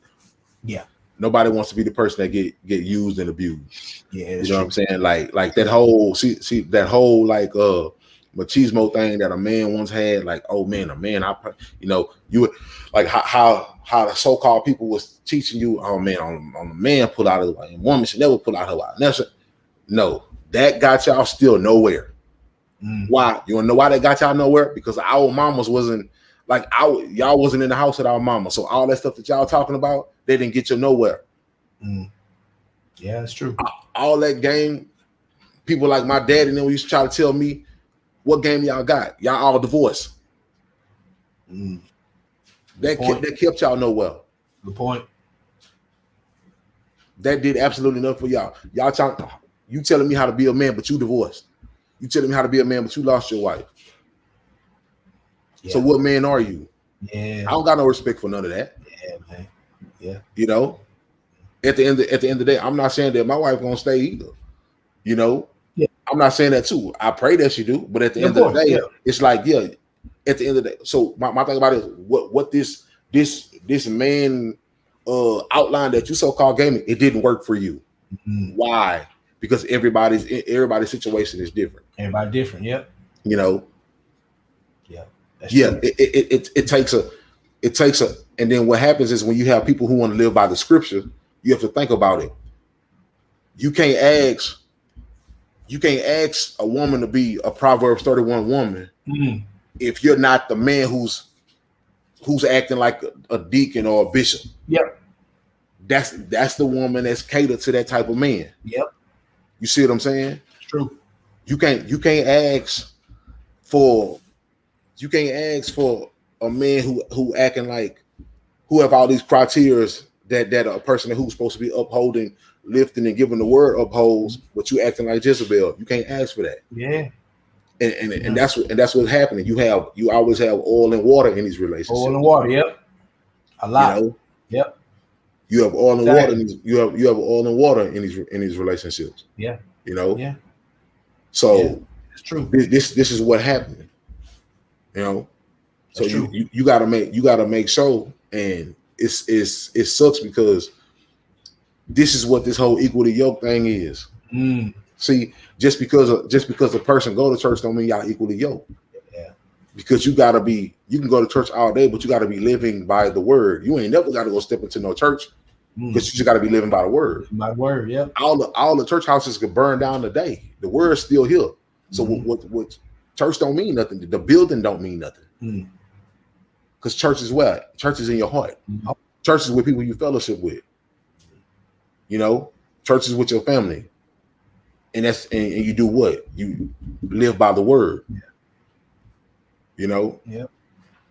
And y'all both have the same relationship with God. You know what I'm saying? Exactly. Yeah. True. Y'all both go to God with each other about everything as a husband and wife supposed to. Yep. You know, even when you're a boyfriend and girlfriend, y'all should go to God about everything. You know? Yeah. But at the end of the day, you got to live by the word. Yeah. It's hard to go to God in the scriptures and then y'all laying back shacking up. You know what I'm saying? Yeah. So this thing in these relationships,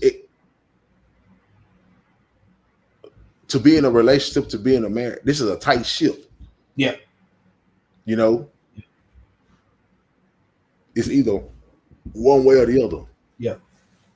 And we be so caught in trying to do what we want to do because we feel a certain type of way on this day and that day. And we always get ourselves in trouble. Yep. Yeah.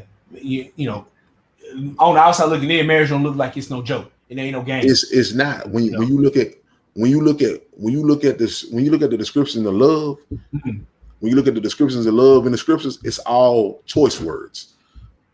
This is what I choose to do. This is the words you choose to do. This is what you choose to do. This is what you. None of them words are feeling and emotion words. It's about choice words. I choose to do these actions. I choose to do this. I choose to not lie. I choose to not do this. I choose to do this. I choose. This is what I choose to do. Yeah. It's not. It don't say, oh well, love is. I wake up one day and I don't feel the same and I'm out of love. No, it don't work like that. Yeah. Yeah. You know? Yeah, man. So, I mean, yeah. So when it comes to those, yeah, it's. I don't think men are being reluctant to get married. I just they're not in a rush to be no boyfriend and girlfriend with nobody. Not in this climate, man. Yeah. Not in this climate. They're not in a rush. Yeah. You know? Yeah. It's definitely a different world now. Yeah. And like I said, when we was in our early 20s, you know what I'm saying? It's definitely a different time. It's another time, bro. It's definitely a different time. Like I said, I remember when I knew it was gonna be rough, but there was like when I was growing up, that was like a time. It was like I was like, yeah, man, I really want to do this and try something different. You know, now dudes like, hey, bro, man, look, yeah, man. I ain't trying to see no relationship. I ain't trying to be in no relationship. I ain't want no parts of it. all this situationship going on out here, man. I'm just, you know. Yeah, straight up. So, yeah, man, it's a scary place. Y'all got to do a little bit more, you know, in investigating. Not investigating, but do a little bit more research on these things y'all get into and get some more discipline. And I know it's hard. Yeah. Everybody got to get discipline. I needed discipline growing up. You know, everybody gonna need discipline, man. Everybody gonna need discipline for yourself. Yeah. You know, it's necessary, man. We all need it. Discipline is necessary. Yeah, man. You know? So. Man, let me jump up to this last bit. This is one you put up here. So let me go and drop this. Okay. It says, I think some men are afraid to openly show affection or love a woman publicly because they just don't know how to. Afraid to openly show affection and love a woman publicly. Love a woman publicly. Love a woman publicly. Love a woman publicly. So is that like holding hands and well, like, you know why dudes don't do that? Well, okay, go into what you were saying. No, is that what she? I don't remember if that was I don't remember who put that tweet out there, but like it was a dude. It was a dude. So yeah. I mean, like I said, once again, I can speak personally. You know what I mean? And you know, I've been around. You know, my partners they show their girl love. You know what I'm saying? Like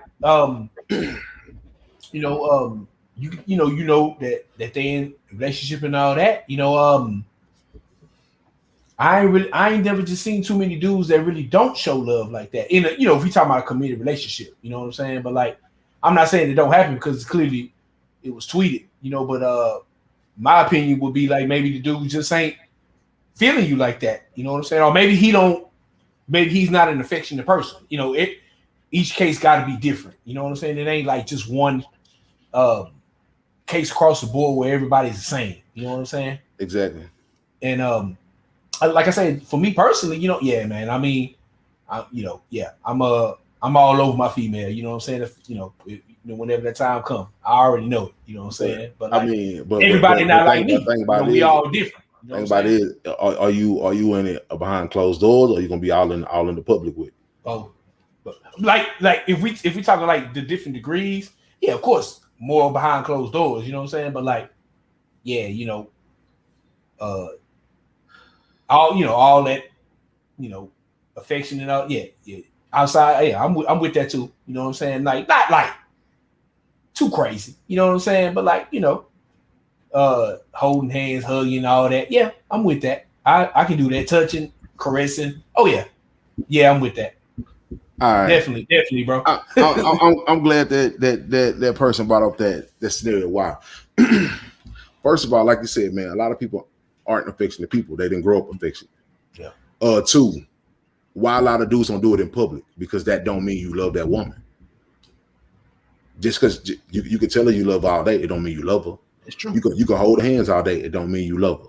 You can kiss her from head to toe, that don't mean you love her. It's true. You can smack her on her butt. Everything that this woman wants you to do to her that make you put PDA and all that, don't mean you love her. That's true. It's true. But in retrospect, just because you got a girl and you sleep with another girl, it don't mean you don't love your woman either. Oh, you went there. Okay. It don't mean you don't love her. You love your own personal, gratification more. Yeah. That's just all that means. Okay. It don't mean you love that. It don't mean you love that woman or that man any less. You just love your personal gratification more. Okay. You love your process to be able to be intrigued by something else more. Okay. That's it. Yeah. Yeah, you know you're gonna get some pushback to that one though. You already know that's coming. I know Messiah don't give a damn though. People gonna always say when you put up a little friction, it don't mean it means you don't care about the person. It's like this. And everybody always want to throw up in a distinction. No, but this is the person that you sleep with. Now it means absolutely nothing. If I whoop my kids, does that mean I don't love my kids? If I have a fight with my brother, a fist fight with my brother, does that mean I don't love my brother? No, that don't mean that. Just because you might lie to your people about an issue, does that mean you don't love them? No, you just lied to them about an issue. Why? Because you probably thought they couldn't handle it. Yeah. It don't mean you don't love them. So this is the truth about these things. Everybody has been told and fell into this thing, fell into this ideology that love means everything was going to be great every day. Okay. And it's not. It absolutely not. Yeah. Yes, yeah, I love people around me. Does that mean I'm going to put a smile on their face every day? No, it don't mean that. It's true. It's true. That's what that don't mean that. Yeah. I mean, like, I guess that goes with being human, huh, my brother? Yeah. Ain't nobody perfect.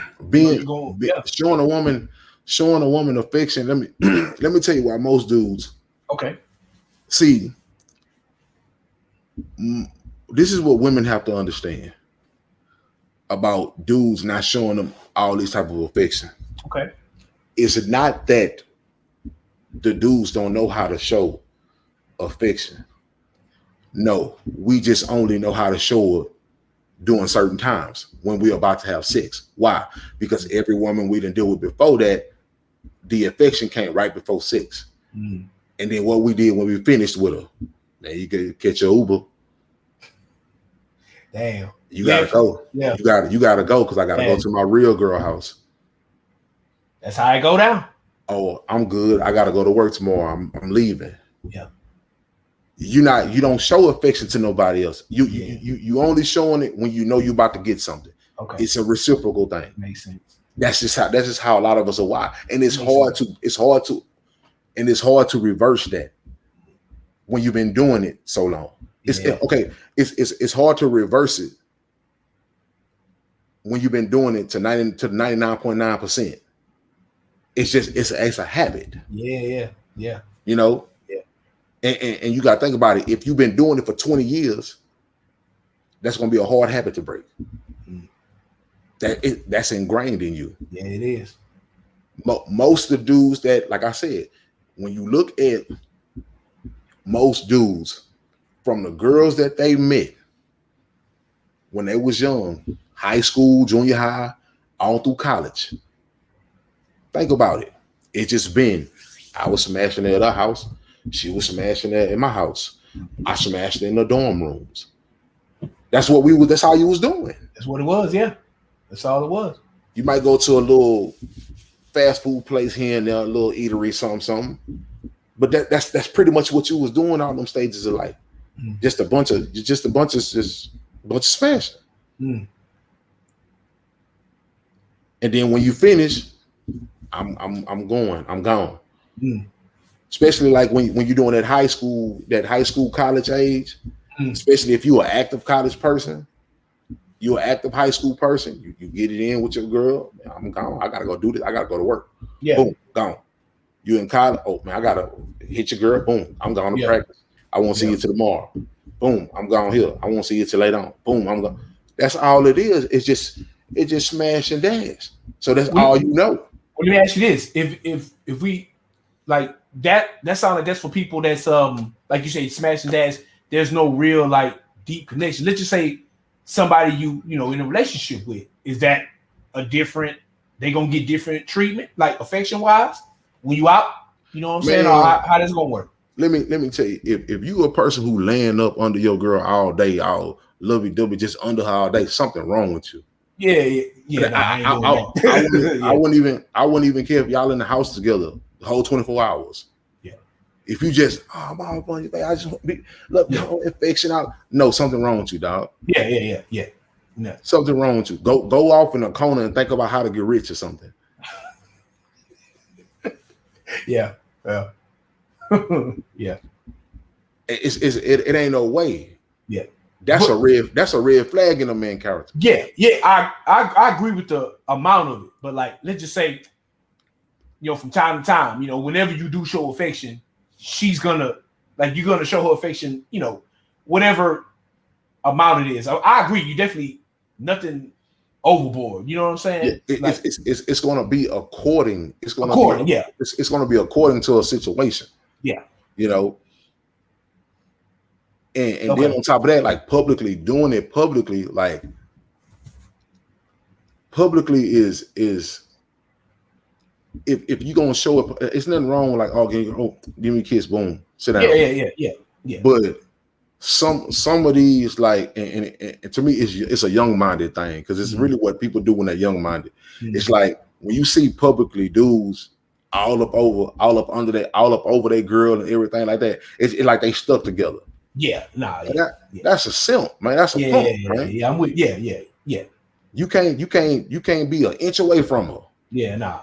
You know why? Because you think she gonna get scooped. Yeah. You can't let her hand go. Why? Because you worry about somebody, and because think about it is, you know more dudes looking at her than she peeping. And you know why? They say it's all this a public affection. No. What the problem is, you so close up on her because you see the amount of dudes people your girl, and you scared to lose her. Yeah. Now let her hand go. Let her walk by herself. She grown. She old enough. Yeah. You don't gotta hold her hand all the time. Yeah. I agree with that. It seems like that's a walk in front of her. Walk in front of her and don't look back. It seems like you know that's two different things. So like I definitely agree with you on that. Like don't what they say, don't try to lock her down or something like that. Like because you know what? You're gonna be like my homeboy. You're gonna be the type of nigga that kill yourself when you find out she messing with somebody else. And she never really wanted all that lovey-dovey bugaboo stuff. Yeah. That's what you're gonna end up being.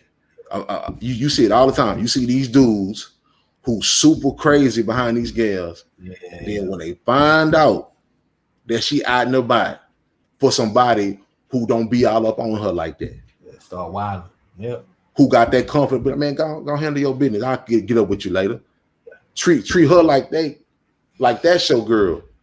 Like that's their girl, but she going home, so treat her just like what? Somebody from the club. Yeah. And that's what she really want to be down with. You know what happened to them dudes? They end up driving off the road or something. Yeah. They end up just flip the car over. Yeah. Whoo. Mad, sad, crying. Why? Because you don't know how to be.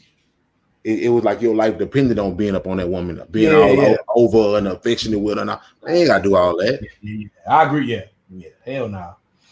Nah. Like I said, I wouldn't care if you in the house with her. Man, move. If I ever see one of my sons on the ground, I'm gonna kick him. Get off of it, man. Get off of her. Move. Let that girl breathe. Yeah. You gotta be all of that woman like that. Yeah, I agree with that. Let her breathe, man. Because you know what she gonna do? She gonna go tell the other, he just don't let me breathe. And you're gonna be a sucker. Yeah. Don't be the sucker. Don't do that. That's what you're gonna be. Ain't nothing new under the sun. I didn't see it happen with too many dudes. Yeah. So you saying like basically we saying the same thing. It sounds like in moderation. Like don't be all up. Yeah. Don't be like trying to stop everybody from like trying to be like a force fit around your girl. Like, I agree with that. I agree with that. Yeah, you can do public stuff. You can do public affection with your woman, but when it look like you doing it so much to try to get attention from everybody else, it's like it's like you doing it for a certain attention. Yeah, it's like you trying to do it and show the world that's my girl. Like I'm on her. Yeah. For what? You doing it like it's like you a little broad. Yeah, I'm with that. I agree with that, bro. I'm not. If we walk in the mall, I tell every young dude, man, if you walk into the mall, you better not go pull up on one of them picture booths talking about you want to take a picture. If she don't ask about it, keep walking. Yeah. That's I tell these dudes, y'all gotta learn how to let women just learn how to let women have their women stuff. Yeah. That's what's wrong with these dudes. Every time a woman do something and she get out her femininity, what do these dudes do? They try to come take over the same lane. Yeah, okay. Yeah. You see women out here, women want to do challenges. What happened? You got men who want to join in it. Yeah. It's damn shame too. Yeah. Every time a woman do something and want to and look good or being a woman, there you go. You got these dudes want to come in and want to join this or that. No, man, that's something wrong with that. Yeah. There's just certain things. There's just certain don't. Yeah, I agree with that. Definitely. You get too smothery over a woman and stuff like that. Trust me, bro. She gonna be. Oh yeah. She want to be the one on you like that. Yeah. Definitely. I get it. Walking around with your girl, holding your arm, y'all walking through a little something, you got your arm wrapped around. That's different. Yeah. That's what I was talking about. Yeah. If you on the back of it, like every time she move, you separate like I'll hunt you, walking through the mall. Yeah, man. Yeah. Let her go to the store, man. You go to Foot Locker or whatever. Yeah. Bro, you know how the Mexicans used to walk through Sharpstown holding that girl like they hunting her from the back. Guardo, let me go. Let me go. She can't even move. Every time she passes one of y'all brothers, he clutching tight. Let her walk, man. You know what I'm saying? Yeah, do that. Nah, you ain't gotta walk her. You ain't gotta walk her to every class. Yeah, man. You know what I'm saying? Yeah, you right. Let me find out you taught it for walking a girl to class. I'm gonna get on your behind. Yeah. Especially if you got gym or something like that. No, look, I'm going to gym, man. You gotta go to the ball, man. Yeah. Come on, man. Go to class. You can get there on time. You know how there was them boys in school. Boys say tardy, boy. Ooh, You know how there was them young boys in school. The teacher already know. Oh, Mr. James, your class is way on the west wing. What you doing over here? Yeah, you gonna He don't care. He gonna be tardy every day behind him. Tardy every day. You gonna miss the bell, man. You gonna be in it when that bell ring. You out there. That's a problem. That's a problem. Yeah, I'll meet you at the lunchroom. Yeah. You know what I'm saying? Like, it's a way to do it. And true that. And the problem is when this stuff goes into an adult life, it's just that's just childish things that was never corrected. Yeah. You know what I'm saying? That was never just really just spoke up on or whatever like that. you know, it's just it's a way to publicly show affection, and a man ain't gotta be scared. You know, a man ain't gotta be scared. A man ain't gotta, and you know, and unless it's just straight, if he ain't showing you no public affection just a little bit, you know what I'm saying? Like you said, it ain't nothing with putting your arm around your girl if she your girl. If you saying, well, he don't never hold my hand, he ain't never on me, because you're not the woman. That's why. You're not her. That nigga when he sees a girl, when he sees a real girl, he wanna and dip off. That's it. Exactly. We ain't no hands, we ain't hugged up, no nothing. We separate. You don't. Nah, who was that? I'm gone. Shoot. What you talking about? Break out and go to your car. Man. Unless, like I said, you ain't never getting that little action for a reason. Because you ain't the one. You ain't the one. Because like I said, a little hug or something ain't different. Hey, ain't about a little holding hands, a little kiss, something. If you ain't getting none of that, bro probably just ain't trying to be spotted out in public like that. He got tired of you nagging him about not taking you nowhere in public. You might want to rethink your strategy, man. You might want to move around. You might want to cut that off the clip. She tired of being she tired of being that. We always just gonna stay here? Man, what you be saying to the man? Bucko ain't with you, man. You know what I'm saying? Bucko just ain't. Bucko just trying to keep his distance because he gotta hit that 40-yard dash. You gotta hit that 40-yard dash. Gotta get it. You say boat, man. Come on, man. I'm gonna put this story on. I'm gonna put this story on the TL, man. Hey, look. I remember. I'm sorry, Speedy. I gotta do it. I'm sorry, Speedy. I gotta do it. Speedy thought he saw Susanna one night. That nigga pushed this girl hard like he pushed a nigga. Boom. He hit her with the Heisman, bro. Thought he saw Susanna. Man, I said, oh boy, you need to stay at home, dog.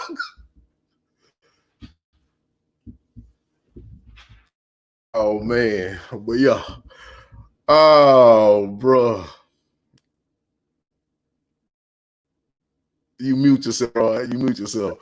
Man, I done muted my damn mic. You got me over there rolling, man. Come on. Yeah. I can imagine Speedy doing that shit too. But boy, we had some track star moments now. Oh, fool. Had to move around quick, huh, bro? Had to get the exit. We didn't have some track star moments in the blues. Oh, man. Oh, shit. Yeah. Ooh, man. But man, with that, man, this was a nice little episode, man. Let's go and close this thing out, man. Oh, man. We ain't really do too much. I ain't even put up the Stroll Down The TL sign up, man.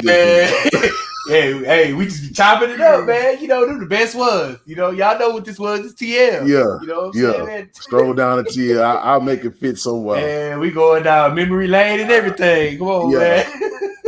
All right, we got some Podcouragement, man. You got anything for the people before we close it down? Oh man, you know, like I say, man, y'all follow me on Twitter, man. I'm always trying to put out some stuff for y'all to get started, man. You know, whatever it is, you know, if you got a dream or you got something you want to accomplish, man, get started, bro. You know what I'm saying? I'm not saying just jump into it head first without knowing what you're doing. You know what I'm saying? You do your research, and you feel like you're ready to make that move.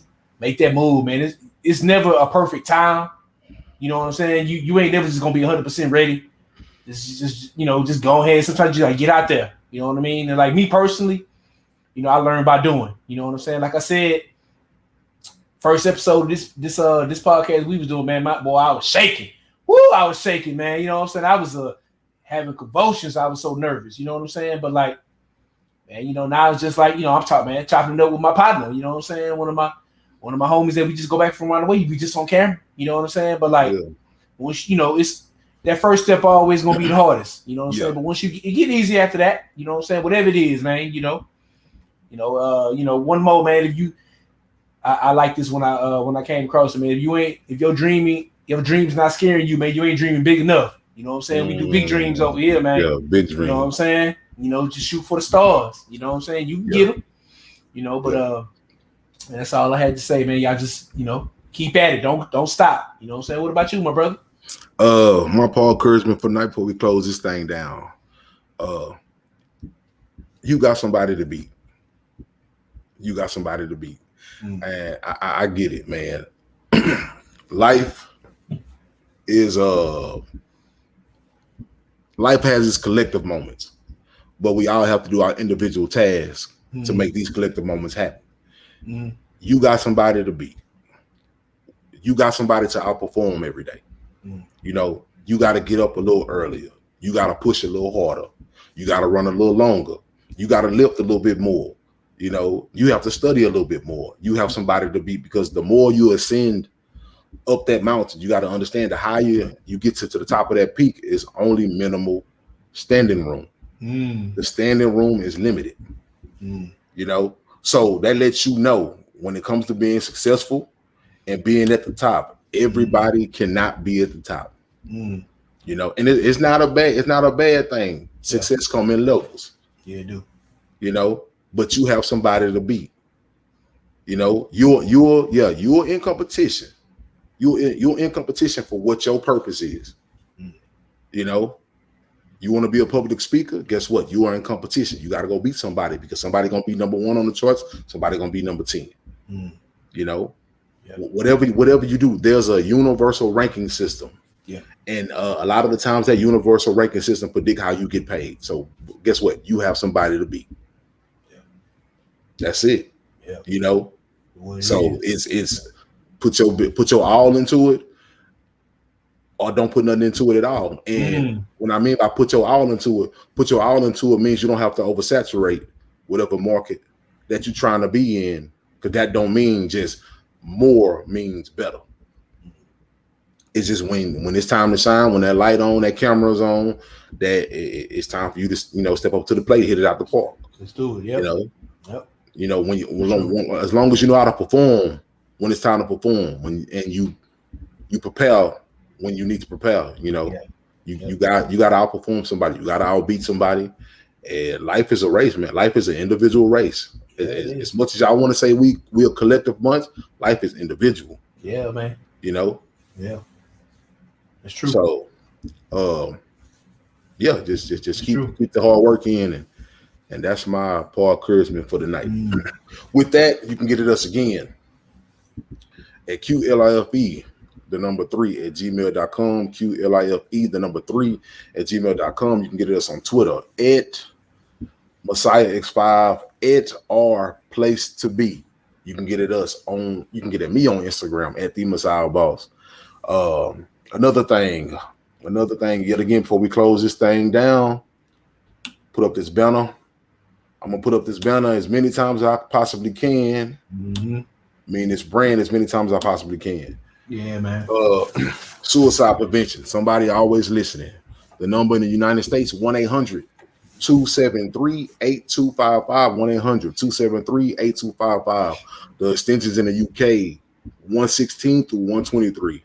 Call, it no matter what country you're from, call any one of those in that number or any one of those extensions. There are always people up 24 hours a day, 7 days a week.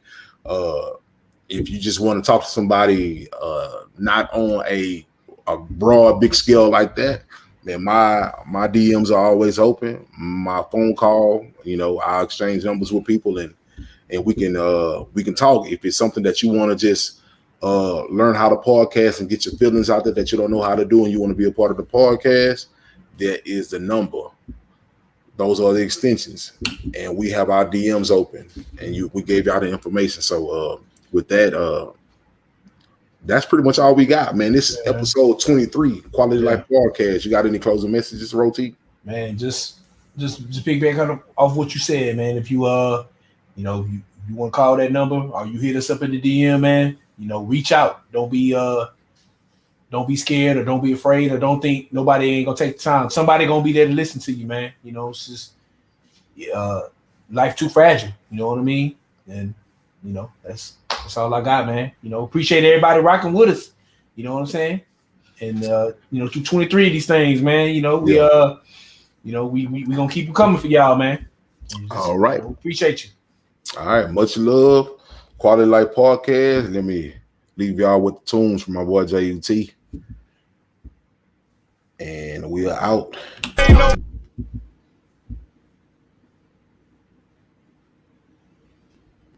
my neck, all about the money, I just came for the check, yeah.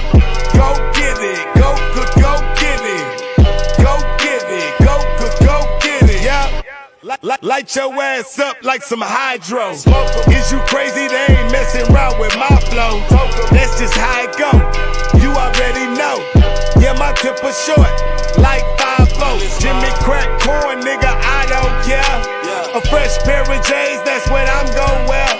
Fuck up another one, throw the H in the air. See you at the TOP, cause I'm making it there. Break a backstabbers back from the pain they cause. Bring the raw, train the bra, flame them all. Scar on my head, I blame the law. I'm ashamed that y'all don't know my name at all. Go to YouTube, type in JUT Live, don't think it's a lie. I almost passed out, I was drinking the 5. I'm underrated